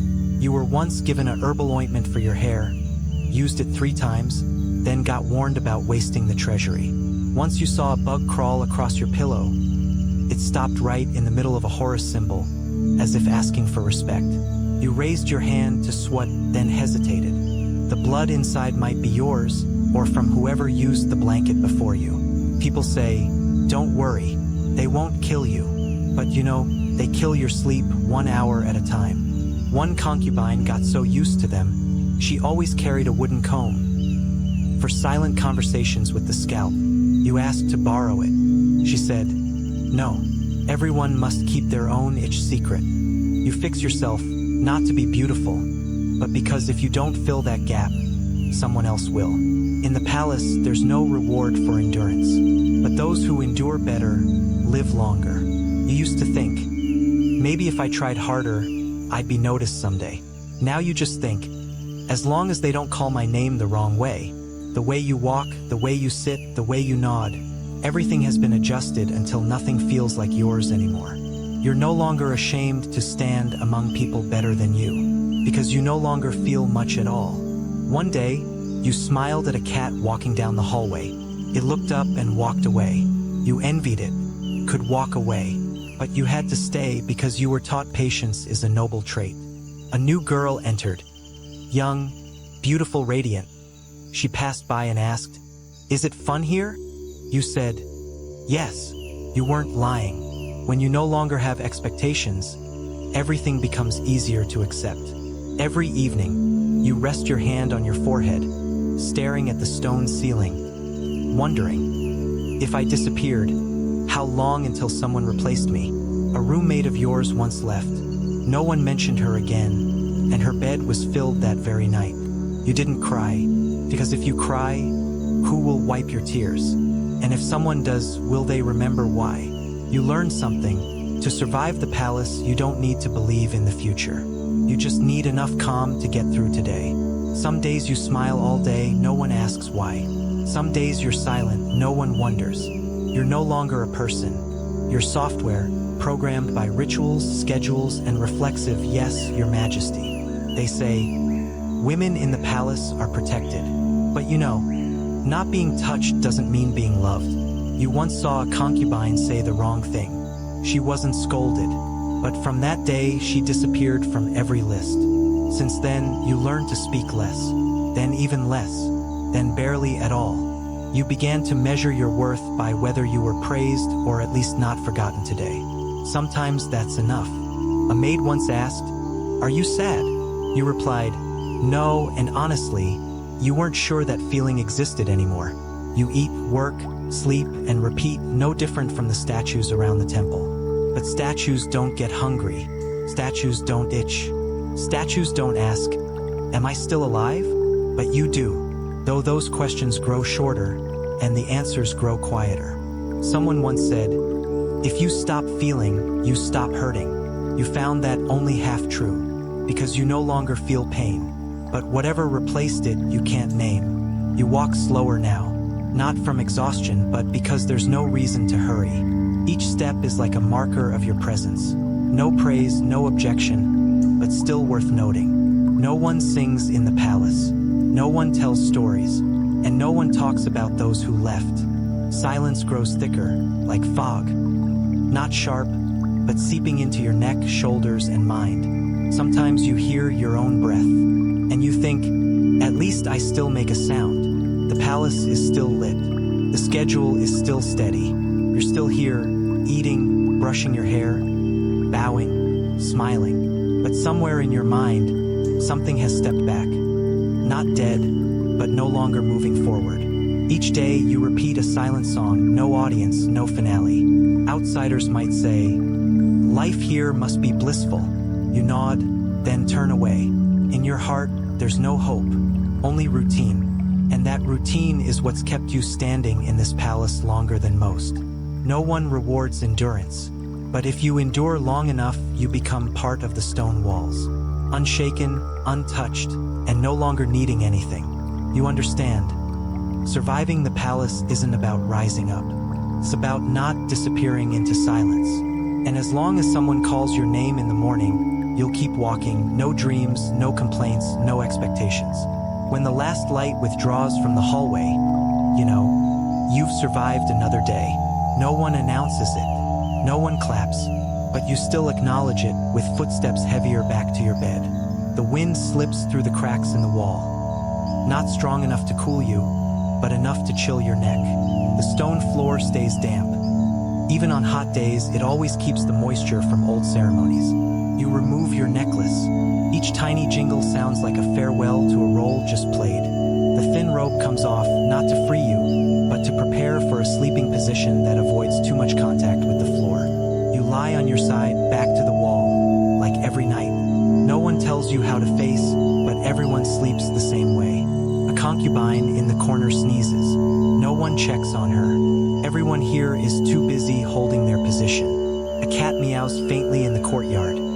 It sounds so real, you almost believe it called your name. You close your eyes, not because you're sleepy, but because they started to sting back in the practice room. The left side of your cheek touches the straw mat, dry, rough, but at least it's still yours. Each breath reminds you, you're not dead, but whether this is living, you're not so sure. You don't dream. It's been ages since sleep showed you anything. Just darkness, and then morning. A girl next to you shifts in her sleep.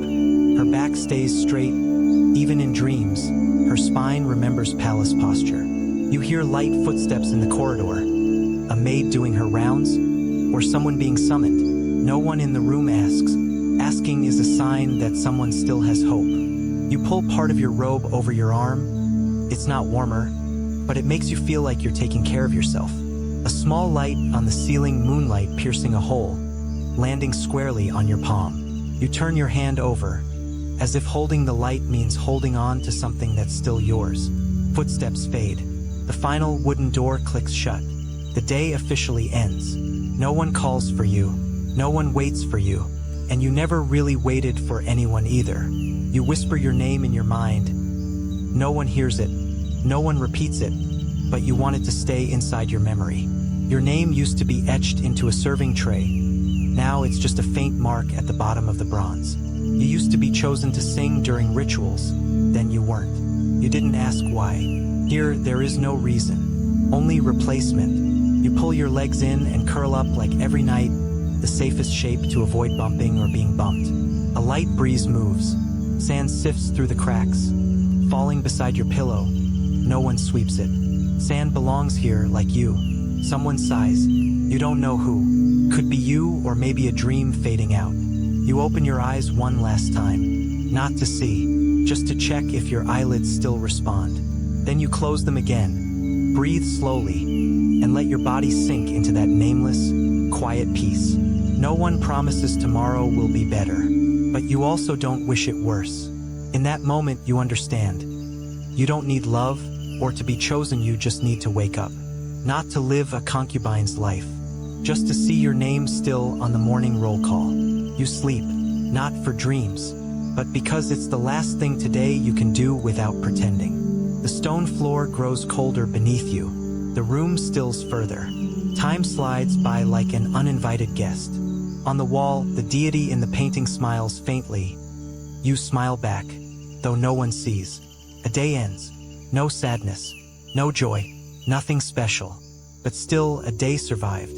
And for you, that's enough. Not out of gratitude, but because you've stopped expecting more. You sleep, hands still placed where the moonlight shines, like a final reminder, I'm still here. And in the ancient palace of Egypt, the night begins again as it has for millennia. Quietly, coldly, and no name spoken unless necessary. If you're still awake after 480 lines, welcome to the backstage of an ancient dream. A place where all statues are flawless, and everyone living beside them stays silent to fit the frame. You've seen the room, the mat, the falling moonlight, and a body long used to being invisible. Not a goddess, not a destined lover, just a name in line on a list. No prince ever wanders into the palace. No one mistakes you for the queen, and there's no magic. You won't rewrite history. You won't die tragically by a golden river. You'll simply fade with time. The stone tablets once etched with your name were worn away centuries ago. But the dinner token still gets scanned daily. No one tells your story in films, but you might show up blurry in a CGI frame beneath Cleopatra's feet. And if you think modern life is stressful, at least you have shoes, a name card, and a private toilet. Here you can be pretty, but you can't be yourself. You're made up not to look good, but to look identical. You're selected not for your qualities, but for your measurements and silence. Every step aligns with rhythm, not of music, but of unspoken orders from the entire palace. So, if you could choose again, would you want to live in an Egyptian palace?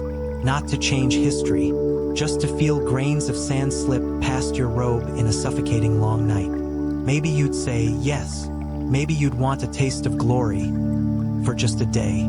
Or maybe you're just tired of utility bills and forgot the value of uneventful peace. Either way, thank you for living through a full day with us as concubine number 34. If you still think life today isn't so bad, soft beds, hot water, and TikTok, leave us a like. And if you still want to go back to ancient Egypt for that royal experience, no worries. We've got a few spots left. Ha ha ha.